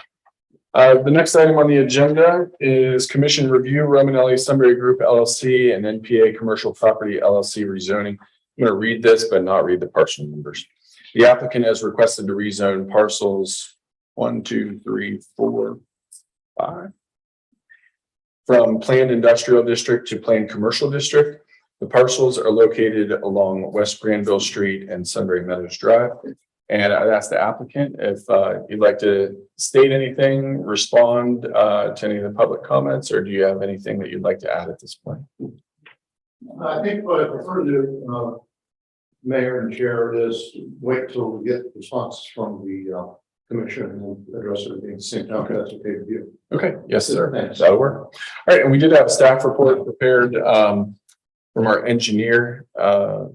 Westhall, if you wouldn't mind reviewing staff comments. Sure. Thank you, Mayor. Everybody's pretty well versed on the application, so I'm just going to go over basically the changes since the October submittal. If you were to look at page 3 of my memo. So the applicant made the following modifications from the application dated October 5th, 2021 to the revised application August 1st, 2022. The reduction in the number of multifamily dwelling units was 135 to 120. This change reduced the gross density from 15.73 dwelling units per acre to 13.99. Item 2, the townhome units have been eliminated in subarea B. That's now they contain 12 carriage house units over garages, each with 1 bedroom instead of 10 such units in the original application. And originally there were 56 larger 1-bedroom units proposed. The proposal is now for 44 of these larger 1-bedroom units. The total number of 2-bedroom units remain unchanged at 64. And total there's 184 bedrooms in this current application. So I thought I just would review that part. Item 3 is the increase in the building and the pavement setback along the southern boundary adjacent to the common vent neighborhood. The prior application, basically they were increased to 50-foot building setback and a 25-foot pavement setback from a 20 and a 10. So that increase was made to the setbacks. And the revised building layout, if you noticed in for subarea B on figure 3 of the application, it indicated the revised layout. The other comments on page 3 at the bottom, just the general comments that I'll make would be there was a concern on the October application about the end elevations of the apartment units. That end elevation has been provided now in the application. If you were to refer to Exhibit A100B. Item 2 is in regards to the parking. What the code requires is 2 spaces per unit. We had recommended to bring that down to 1.85 spaces per unit, which would result in 30 less parking spaces for subarea B or the multifamily Then starting on page 4 is our discussion on all the divergences 1 through 9, and that really carries through the end of the memo. The applicant has amended the zoning text or complied with the majority of our comments.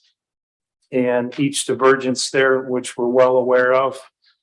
So I won't go over each one of those. It's quite a few pages of text, but if there's any questions on the divergences, and again, the applicant has complied with most of the comments that we made on the divergences.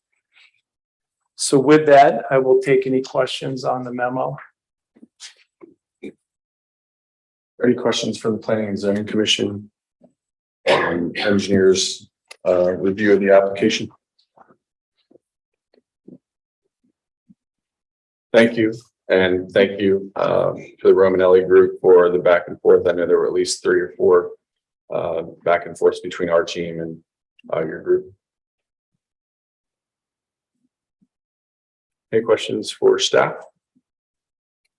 All right.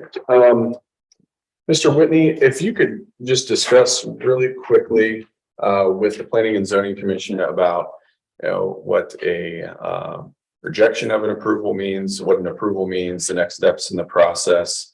And so we're all on the same page with the developer. Sure. Thank you, Mr. Mayor. So the zoning ordinance requires this commission within 60 days of this hearing. So it doesn't necessarily have to happen tonight, but it does need to happen within 60 days to take the application as presented and make a decision on that through a motion and a vote. The commission can vote to approve the application. The commission can vote to approve the application subject to modification as discussed and agreed to by the commission, or the commission can deny the application. Upon that action taken by this body, the recommendation of this commission would then be sent to city council. Upon receiving that commission, then, or that recommendation, the process there commences, which involves another hearing. So the city council will also have this before them for another public hearing, at which time the application or the applicant would obviously be able to present testimony. The notice would go out as it's gone in this hearing tonight. The public would be able to come and testify again to the extent public wanted to do that. And then ultimately the council would make a decision upon the recommendation of this commission, whether to go along with it, to deny it, or they themselves could make their own modifications to that. And then at that level, that would be the final determination from the city of Sunbury. Thank you. Yep. Are there any questions on that from the commission regarding the process? All right.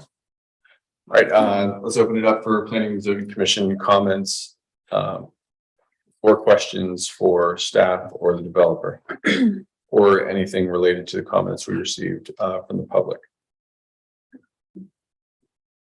I did have one question. I would be interested in what's different this year than from prior years on maintaining the open green space on behind Common Bit Drive. Has there been any difference in your maintenance schedule or anything? Because that was something that was brought up that they felt it hadn't been maintained this year. I don't believe so. In fact, I just talked to Dana last week, and I think you're on the same schedule this year as you've been in the past for your frontage on Granville.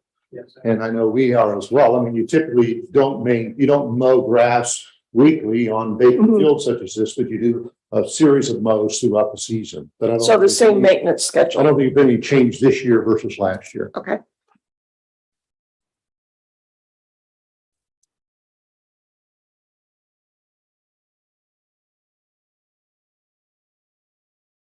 I wanted to address just 2 comments that were made. I think there were questions directly to the Planning and Zoning Commission. And I know this is not all of the questions that were addressed, but one question, this is a layup for me.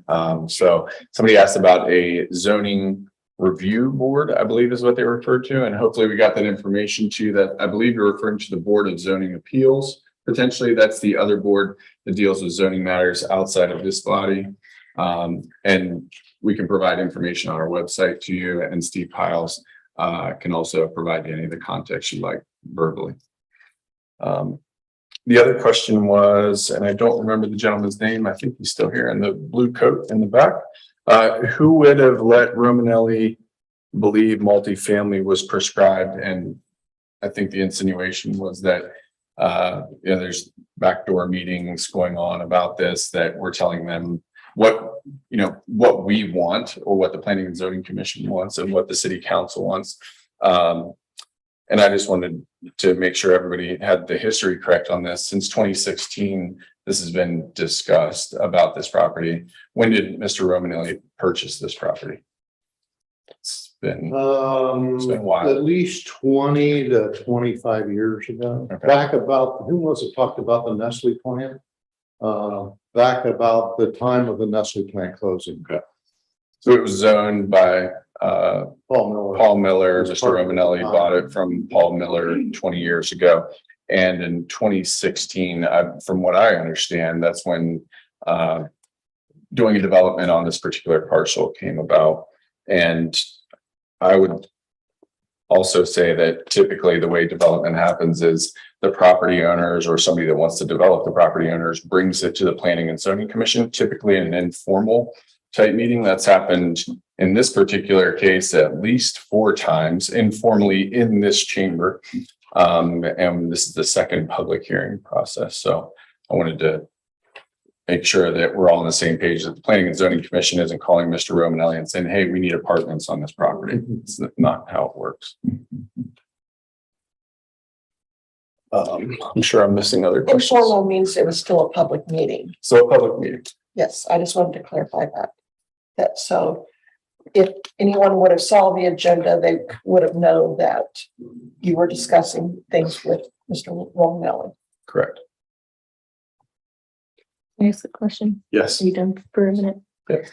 Could you, Mr. Fisher, speak to the number of parking spots? It seemed that came up a number of times, and then Mr. Hall said that there's a requirement of a code. And so could you speak to that? And is it possible to reduce the amount of parking spots?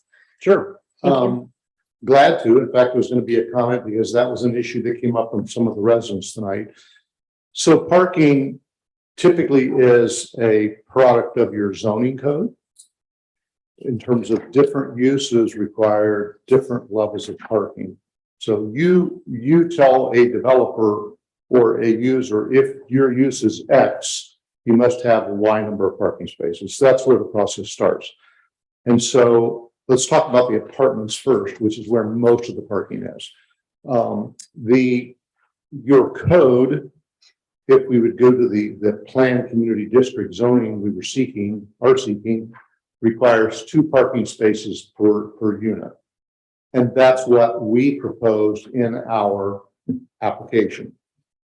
It is your engineer, Mr. Holland, he mentioned this earlier tonight, that said to us, would you reduce parking from 2 spaces per unit to 1.85 spaces per unit? Because we think that's more the industry standard, which, by the way, we agree with. I think if you look at most apartment communities, the standard ratio of parking is 1.85 parking spaces per unit. Mr. Hall made a good suggestion, which is, why don't we reduce that, and in return for that, and create more green or open space in the product? So we agreed to do that.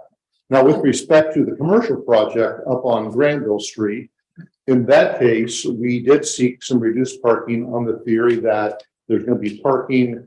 If you look at our plan, you'll see we proposed that there will be some set-offs on Granville Street with a number of parking spaces up there on Granville Street. There's no parking on Sunbury Meadows Drive for either one of these products. But the point being that with that proximity to the square, with the parking on the street, that could support reduced parking. Thank you. Is that helpful? Yes. Could you also speak, and you don't have to go into a lot of detail, but just quickly, because the zoning commission has all of your information with all of your layouts and pictures and stuff. And I just wanted the folks to be aware. Could you just speak quickly to the building materials, the aesthetics, what it's going to look like, and how much rent may or may not be? You're not talking a low income housing. You are talking, can you just explain that just a little bit? Sure. The best example of a comparable apartment project would be an apartment project down on Route 3, State Street in Westerville, right across from Giant Eagle, which is an apartment project that's Hop Road, where Hop Road intersects their traffic light, which is an apartment project developed by Mr. Romanelli several years ago. Very comparable product. We would be using all natural materials, brick, stone, those sorts of things. This would be a very high quality product that will stand the test of time. Mr. Romanelli does continue to own all of his projects. He's not what is referred to in the trade as a merchant builder. That is to say that he doesn't build projects and sell them off to investors. He is a long-term holder of these assets and will be in this case. The rents in this area, in this project, are going to run from, what'd you say, Jim, like $1,100 to $1,300, something like that? 17, 16, 17. So that was the one driven 1,600 to 2 bedroom units. So these will be high price units, be it the market that is now the case in Central Ohio. And what we think that this product will stand the test of time. With respect to the commercial out front, I don't want to speak too much for Dana, but he's not going to build it without tenants. He's going to use high quality materials. In fact, we did a lot of work with Mr. Hall to establish all that. It's at the end of our development text. I think he did a great job, he and his team, of establishing, hey, if you're going to build this product, here's the level of quality. And I trust you'll agree with me, Mr. Hall, that we did come up with high quality standards. Yeah, there's several pages of additional development text added to define the building materials for the sub area A or the commercial area, and they've added all that to the development text. So they've complied with all our recommendations on the building type, corner unit, et cetera. So we had extensive comments on that. Thank you. Thank you. Any comments or questions from the Planning and Zoning Commission?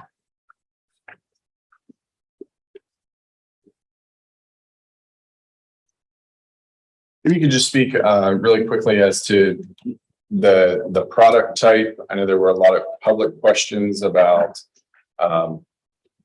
fourplexes and patio homes and condos, and I know that's, as you look at the market, you evaluate that, but how did you land on multifamily? Is it simply a mathematical equation for you? And I'd like to hear a little bit more. I think all of you know, and all of you in the room know, of Mr. Romanelli's commitment to Sunbury for now 25 plus years, a variety of different product types. You've seen it, you see it happening right now behind the firehouse and other places. He and his team are experts in this area, and it was his determination as the owner of the property that this would be the most appropriate use for this property.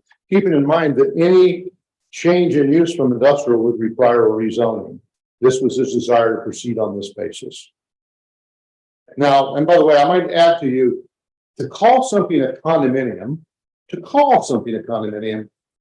doesn't mean home ownership. That's a big misconception in parlance that we all use.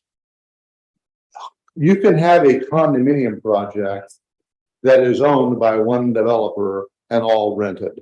So just the fact you call something a condominium doesn't infer or require home ownership by each individual resident of each unit. Is that helpful?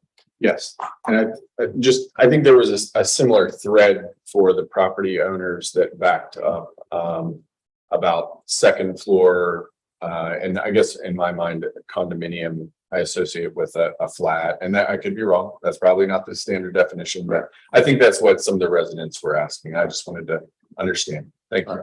Sure.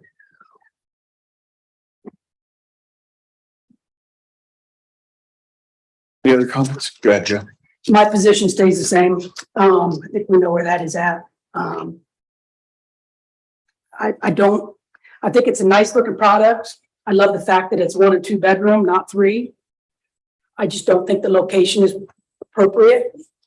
I love the idea of commercial, possibly with renters above. That has been discussed in the past, but apartments, I don't feel are appropriate for that area. I almost feel like we protected non-residents out in Berkshire Township at the estates of Cheshire better than we're protecting our own residents. Back when we were talking with Shively in regards to all the development for the new interchange, we set up way bigger boundaries than what we're looking at right here in town. I've been talking with Romanelli about this project since April of 2016. Sat in many meetings, not in here, not in public. And my position has not changed from day one. I think I've made that really clear.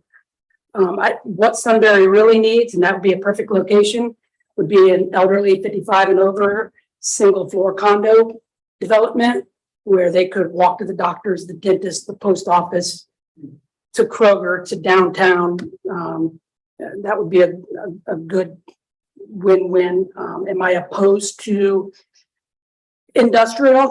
No, not if it means not having apartments. Would I prefer something other than industrial? Yes.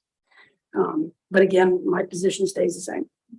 And Mr. Okenauer, I agree. You've been consistent in your opinion on this, and we respect that. Thank you very much.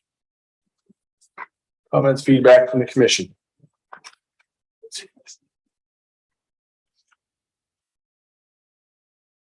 Anything? Okay. Maybe some of the lack of comments are that we've heard this a couple times. And, we got to know you pretty well. So thank you. I did want to pass it to Mr. Vic Whitney and just make sure we understand a little bit more about the current zoning, and if you could speak a little bit more about them. Sure. Thank you once again, Mr. Mayor. So with respect to any concerns or issues with respect to what permitted uses may be right now under the zoning currently, I guess what I would say to that is there is information that we don't have right now that we would need in order to be able to advise the commission appropriately as to what those potential uses could be. There's been discussion about what the current zoning is. I've heard from the applicant as well as some of the members of the public referring to the zoning as industrial right now. The current zoning is planned industrial district. Your ordinance distinguishes between the two.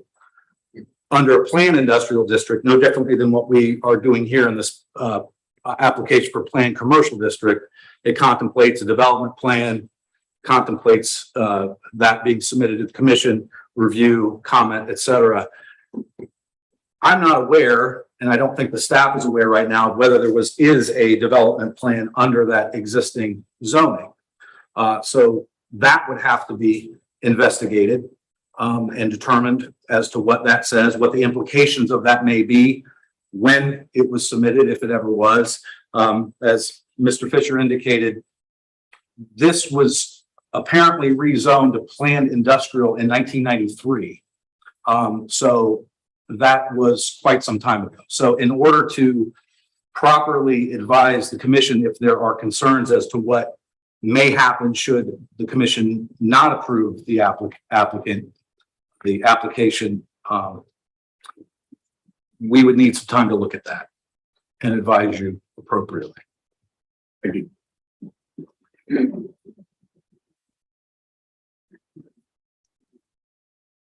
Anything else from the applicant? I want to respond to a couple of comments from the audience, not all of them. First of all, I want to thank you all for coming tonight. You know, we may have a disagreement about this, but we appreciate you all coming and participating in this process. It's what democracy is all about. So thank you all for coming tonight and all the comments you shared, be they in favor of or against our project. I want to touch on a couple of points just so that there's clarity on those for everybody. Sunbury Meadows Drive, that is causing a lot of concern and consternation for a lot of people, was paid for 50% by Mr. Romanelli a couple of years ago, even though there was no benefit to him by doing so. But that was a planning process done by the city and its engineers years ago.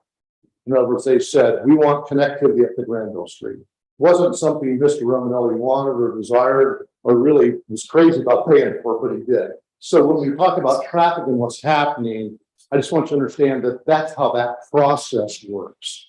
That cities and engineers, when you develop property, you want to make sure that there's connectivity. And unfortunately, results occur from that, which, you know, now we're all understanding are some problems for people. Secondly, in response to your question, no, we did not talk directly to the school board about this or the transportation district. It's not something we would typically do. I'm just sharing with you. It's not something we typically do. I will tell you a couple of things about schools, just so you're aware of them, that the city does have a requirement now that developers generally pay into an additional fund called New Community Authority that does provide funds to the schools.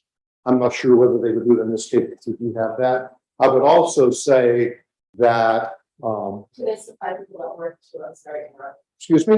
Do they supply people to fill into positions as well as that part of that family? I'm sorry. No, they didn't have that. And then the other thing, just for point of reference, apartments are taxed at a higher rate because they're treated as commercial property. So they pay a higher rate to the school district than a homeowner would.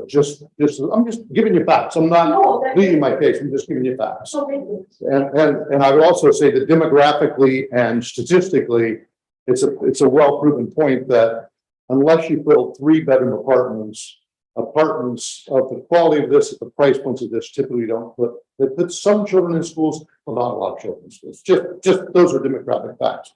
The one fellow that looks like he may have gone by now when he asked you all about the Nestle plant, I do remember the Nestle plant. I was up here working with Mr. Romanelli on things like the Kroger Center and other things at the time. That's at the time when Mr. Romanelli acquired the property we're talking about now. So when people ask the question, did he know that it had industrial zoning that we bought it? The answer is yes, he did 20 some years ago. He was able to sell a couple of those parcels off.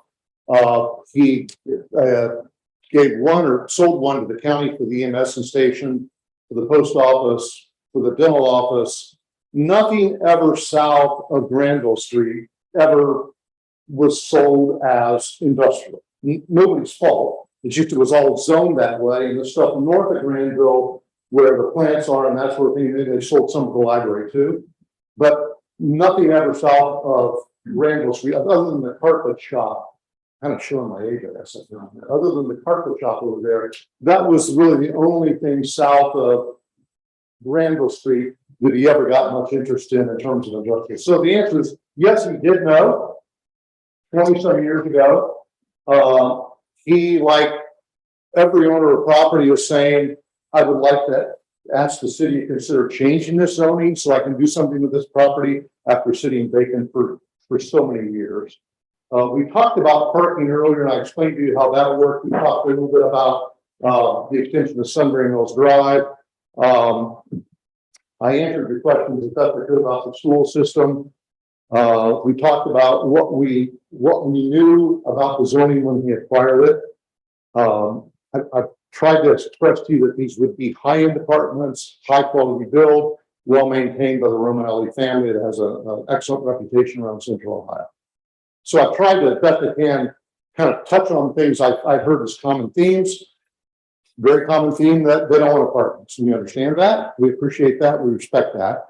Please understand throughout this whole process that, and I know we talked about industrial versus apartments only because that's the fact of the zoning right now. Please understand, no threats that, oh my golly, some rendering plant, if anybody doesn't know what this is, where they take care of dead animals. We're not making any sorts of threats about what's gonna happen.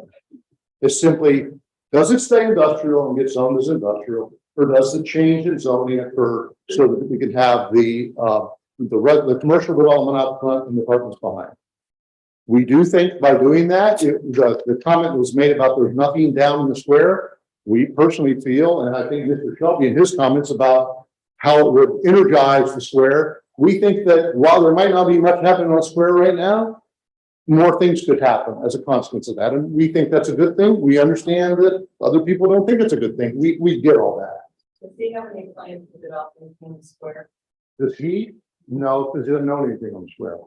I know when he bought that property, the build out was already for some very. You mind coming up to the mic if you're gonna speak? You mind coming to the mic? This is being recorded in live streams. I mean, when he bought this property, and he's a smart businessman, the build out for Sunbury Meadows across the street was already cleaned and included this whole section over here. That was very smart business. We're having the rendering plans to be very good. So I think it was smart when he did. We just asked him to be cohesive. In the rents he was writing are under market for across the street. And for the properties over there, because I just priced them all out. So they're behind Kroger, Sunbury Point, they're under $100 a month. Well, that's good news for us, and our rents will be higher. So. By the way, and the one question about, and I'm not sure that gentleman is still here, the developer from Southern California, did he leave? Okay, there are no, Mr. Goke and I made this comment, there are no plans for any apartments over the commercial or the retail. And I spend about 3 nights a week discussing that.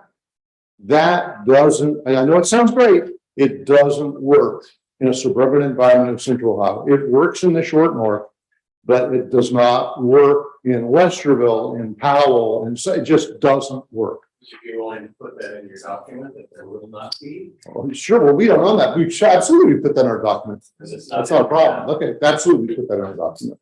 So anyway, I've tried my best to answer, I think, some, yeah. Yeah. As I listen to all of this, I still haven't heard anybody address the 8 or 9 people that back up to the southern edge of that property, as I mentioned before, about looking out your window, looking out your patio, and just seeing all this massive buildings.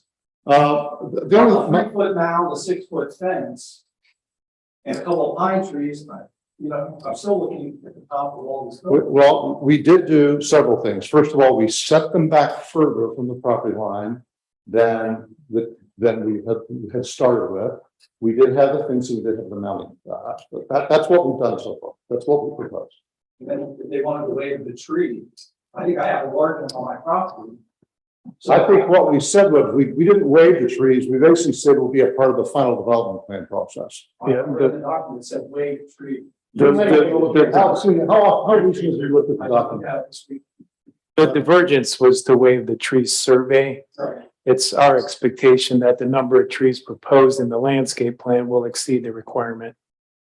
So the divergence is to waive the survey. Around these trees, I've been told that it can disturb the roots, and therefore over time could eventually kill the tree. So I'm thinking 3 to 5 years from now, I've got a 70-foot tree in my backyard and something happens, who's going to be responsible for that? In your yard or in out? It's in my yard, so the edge of my property. So our build out in Sunbury, the communities of Sunbury require certain trees that was approved by the city of Sunbury. So he's saying if they kill his tree, that's going to be at his cost. He wants some assurance that you're going to also protect his interests. Yeah, part of the committed to protect his drip line. Yeah, part of the construction plan approval would be looking at all adjacent property, any trees or anything on adjacent property to prevent any adverse impacts. We typically, in that process with the engineers, we protect the drip line. Because you can estimate it. You can estimate it. There's not a lot of trees. Is it okay? I think so. I'd really prefer that folks come up to the microphone. A lot of folks left and said they're going to stream this at home, so they left the meeting.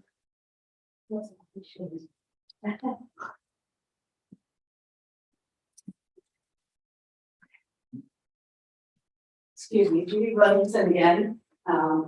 You commented earlier that, oh, thank you. You commented earlier that the tax rate would be higher for residential. No, for commercial. I'm sorry, for commercial. So is industrial. It's a commercial industrial tax rate. Well, you're indicating that it's. School district, that's a higher tax. Well, I just want to make sure everyone understood that. Okay, yep, good point. Yes, ma'am. Just one more thing. Go ahead, yell Okay, sorry. Anyway, I'm sure you're very nice. I'm just really. So the way that we are currently, they're doing things with school funding. I don't know if you're aware of this because it changed in 2021 is when this is all rolling out. When our property values go up, we lose state funding. So when you're up here talking about how great it's going to be that property values are going to go up, we lose state dollars for that and have to make up the difference locally. I don't know if you know that or not. I can send you that information. So that's not a selling point for me. Okay, because that means my kids get less money. So maybe don't use that one anymore. Wait, there's another point though, you're missing that. And that is when additional property comes online, they redistribute the millage. Okay, cool. So that equalizes everybody. And then, so that's all. I think I've tried to address everything I could from the audience tonight. Were there any questions from you that I didn't address for you that we can get through? Yeah.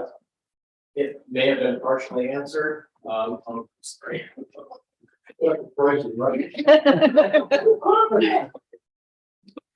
It involves the idea of, obviously, you're well aware that there's a lot of pushback on people not wanting the apartments. So why are you continuously pushing the apartments when we are telling you that we in Sunbury don't want them there? So this is the process that started back in 2016, I think. Somebody set up on the dais. I think it was 2016. So it's a process with a lot of meetings and a lot of hearings along the way to get to this point in time. Once you start the process, you follow the process through to its logical conclusion. And that conclusion is a recommendation from this body to City Council tonight. And that recommendation can either be a recommendation to approve, as Mr. Whitney said, approve with conditions, or deny. It's simply completing, following through on the process. Doesn't actually answer the question. You're saying something that maybe it's not correct. Not everybody. Microphone. agrees with. I agree. I understand. All right. Okay, looks like we have a, yes, I ma'am. have to say a couple more things. Sure. I appreciate you bringing. Thank you very much. In regards to her question about the tax rates, you indicated that the millage is adjusted for the school funding. You just say, School district sets on village. no, the school district does not. The voters do, and the auditor's office enforces the millage. Right, that's right. By the way, getting into the tax discussion, we're going to carry the day here. Well, I had another question. Why was not the unit size never addressed this evening for 525 square feet when the zoning commission requires 800, a minimum of 800? The zoning commission doesn't require that. The planned district zoning requires that. And the planned district zoning allows a developer to seek divergences, which is what we did. We didn't do anything wrong with simply the code says it's this. We said, can we seek a divergence from this to that? And those units are the studio units over top of garages or the smallest one bedroom units. So we didn't do anything wrong. We simply asked for a divergence. I want to wait a minute till she comes back. There we go. There she is. Any other comments from the Planning and Zoning Commission? Only 2.5 hours in. One of your divergences is a setback. I think you said you changed it to 50 feet from property line to building. Is that correct? I think that's right, isn't it, Gary? Yeah. Mhm. So that would be about from that wall to that wall, approximately? Maybe a little less? You're the engineer. Is that 50 feet? Looks more like 30 or 40 maybe, but It's 32 from that wall to that wall, because there's 16 squares and they're 2 feet apart, 2 feet each. yeah, okay, we'll give you that. Okay. Yep. So I'm just trying to. Yep. Okay. Get a proximity here. All right, good. So once again, we want to thank everybody for being here tonight. Appreciate your comments, for or against. We've been at this process, as Mr. Gokenhour mentioned, since 2016. Our application's been pending for a couple of years now. The developer is ready to call the question for whatever the recommendation may be of this board tonight. Okay, thank you. The developer is asking that we make a decision not to, we are not going to table at this point. I'll move to vote. Okay. All right, we got a motion. Second. Is that what is the motion? Sorry. The motion would be for the commission to approve the application. Okay. That's what the And then commission is ready to do. just really quick. So anybody can make a motion and a second, but clean slate when they go to vote. And That's vote. exactly right. Okay. Motion second does not bind anyone in their final vote. All right, sounds good. I think we have a motion in a second. Okay. Okay. So motion by Ryba, second by Gokenhour. Okay. It's been a long time coming. Ready? Right? Okay. Mr. Gokenhour, No. Mr. Ryba, No. Mrs. Miller, Yes. Mr. Lawrence, Yes. Mrs. Cooper, Yes. Mayor St. John. Yes. Motion was passed. See you in council. See you in council and for a public hearing in about 30 days. Yeah. Okay. We'll do this again. Thank you very much. Thank you. All right, we still have items on the agenda. We have the commission review of Mormon Investments LLC, commercial and industrial site plan and building, 720 Kinder Parkway.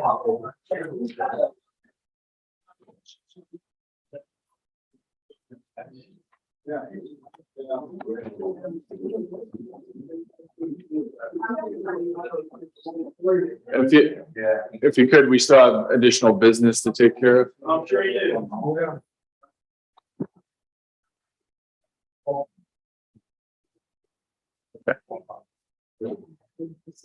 Thank you. Sorry for the wait. Glad you stuck around for us. We have the commission review Mormon Investments LLC, commercial and industrial site plan and building, 720 Kinder Parkway. The applicant has, excuse me, gentlemen, if you don't mind taking the discussion outside. Thank you. That's okay. Thank you. All right. The applicant has submitted an industrial site plan and building application, construct a 1,000 square foot building adjacent to his existing building. Anticipated process, applicant presentation. Welcome back. Bye.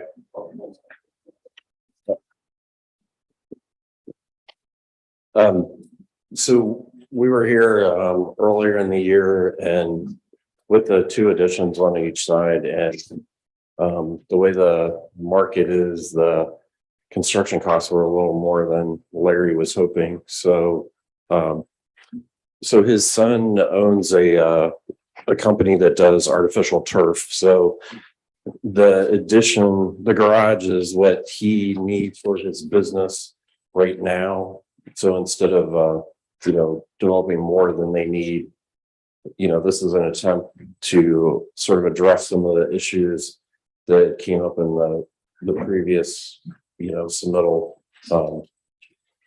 And then there were a few divergences, some of which we had asked for before.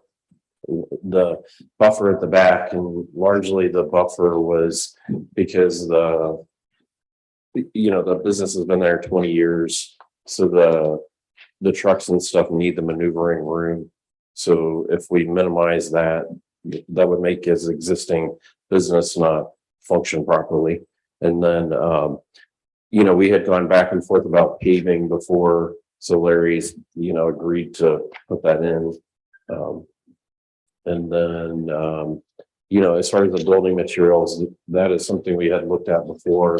And the new building, the elevation that you see from the street is actually pretty small.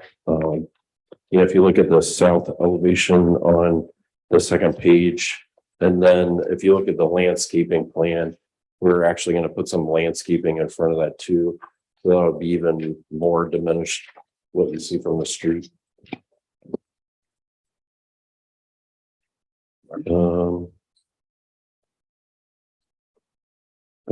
This has already gone to the BCA, correct?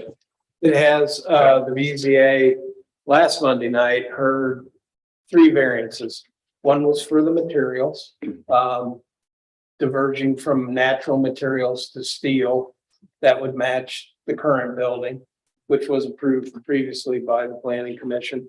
The second variance was for the buffering and a reduction of the buffering. They approved that on the basis of the need to be able to maneuver semis in the back of the building. It just feasibly could not be done without some reduction of the buffering. The applicant agreed to put up a fence and kind of beef that up a little bit. And then the third one was to get rid of curbing around the sidewalk, or not the sidewalk, the parking lot. And that one was approved with a condition that it would be acceptable to our engineer. So, Yeah. sorry, can I make a comment about that? So the parking out front, we're not changing at all. So the new paving is this area. So that's where we're asking to not put the curbing.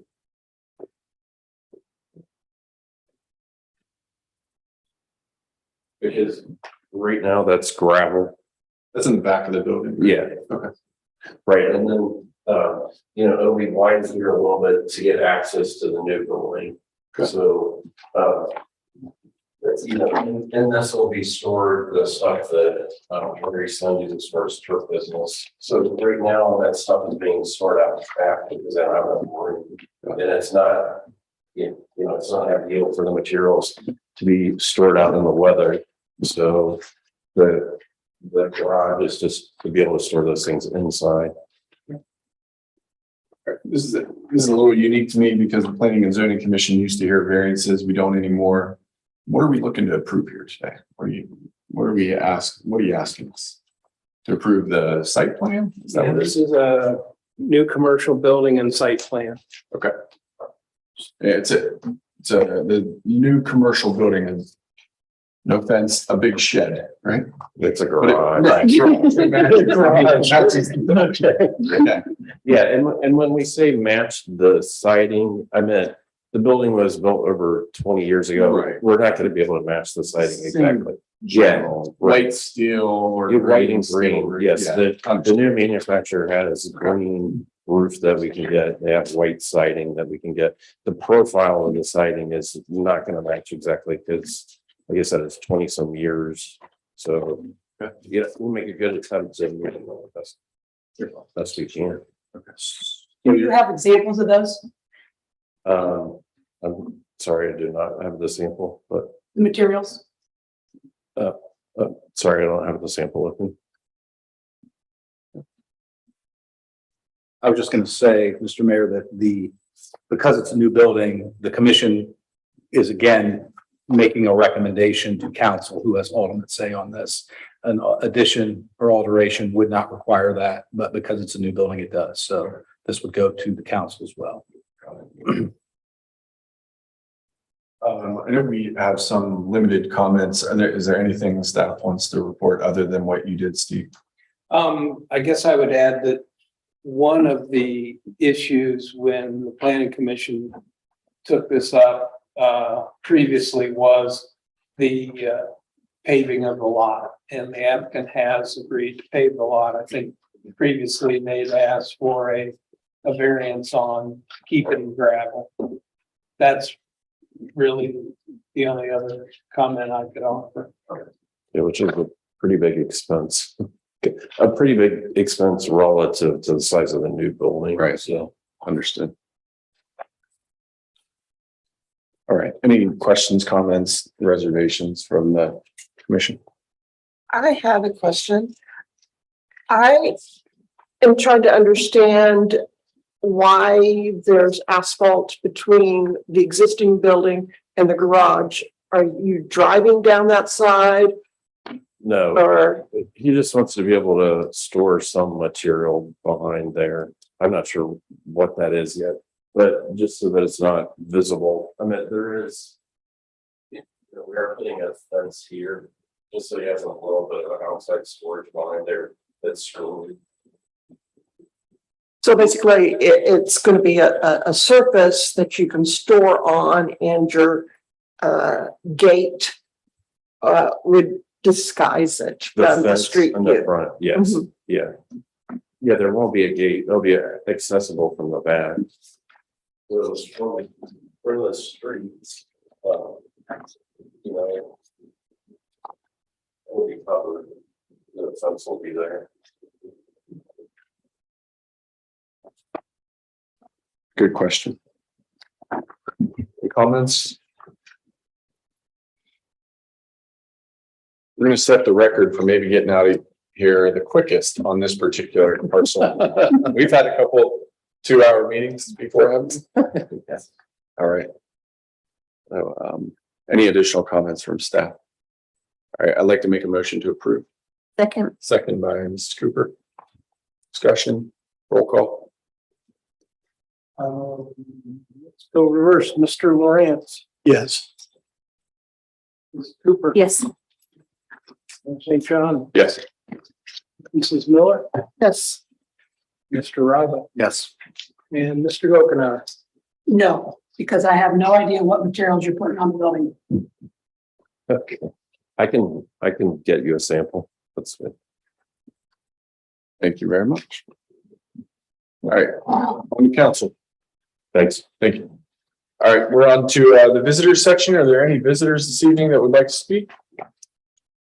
All right.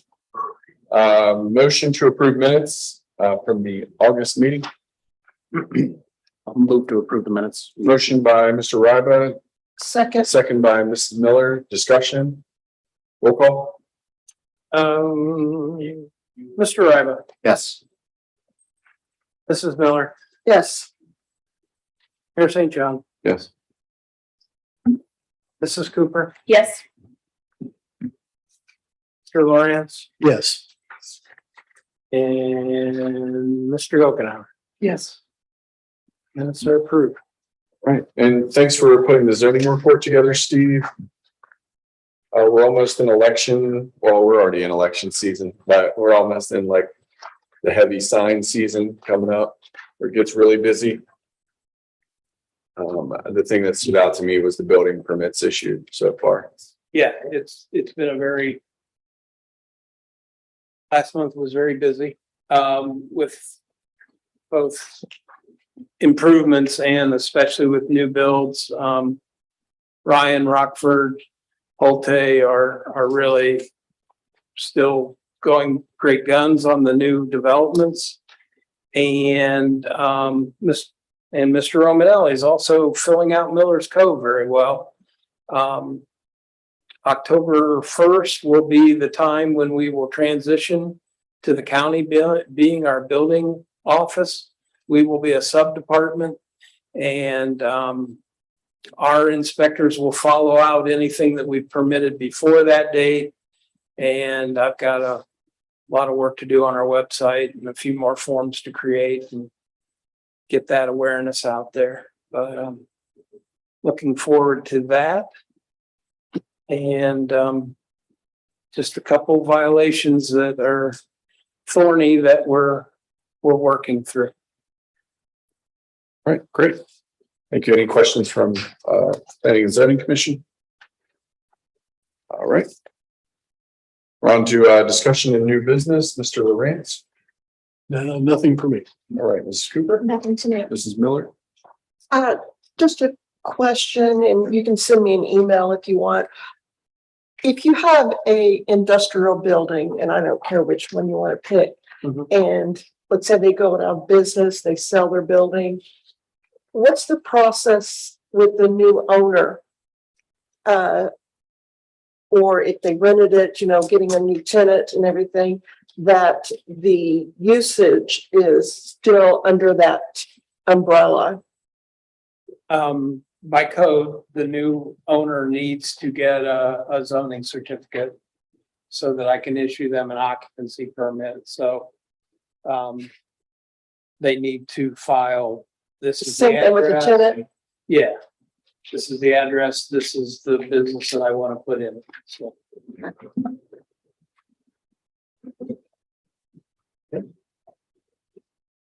Sorry, didn't make it all the way down. Mr. Ryba. No. Mr. Grove. No. I just wanted to mention, you may want to avoid Miller Drive or partake in the parade on, Friday. Miller Drive, from about 5 p.m. all the way to the high school drive will be shut down due to the homecoming parade, the new high school up that direction.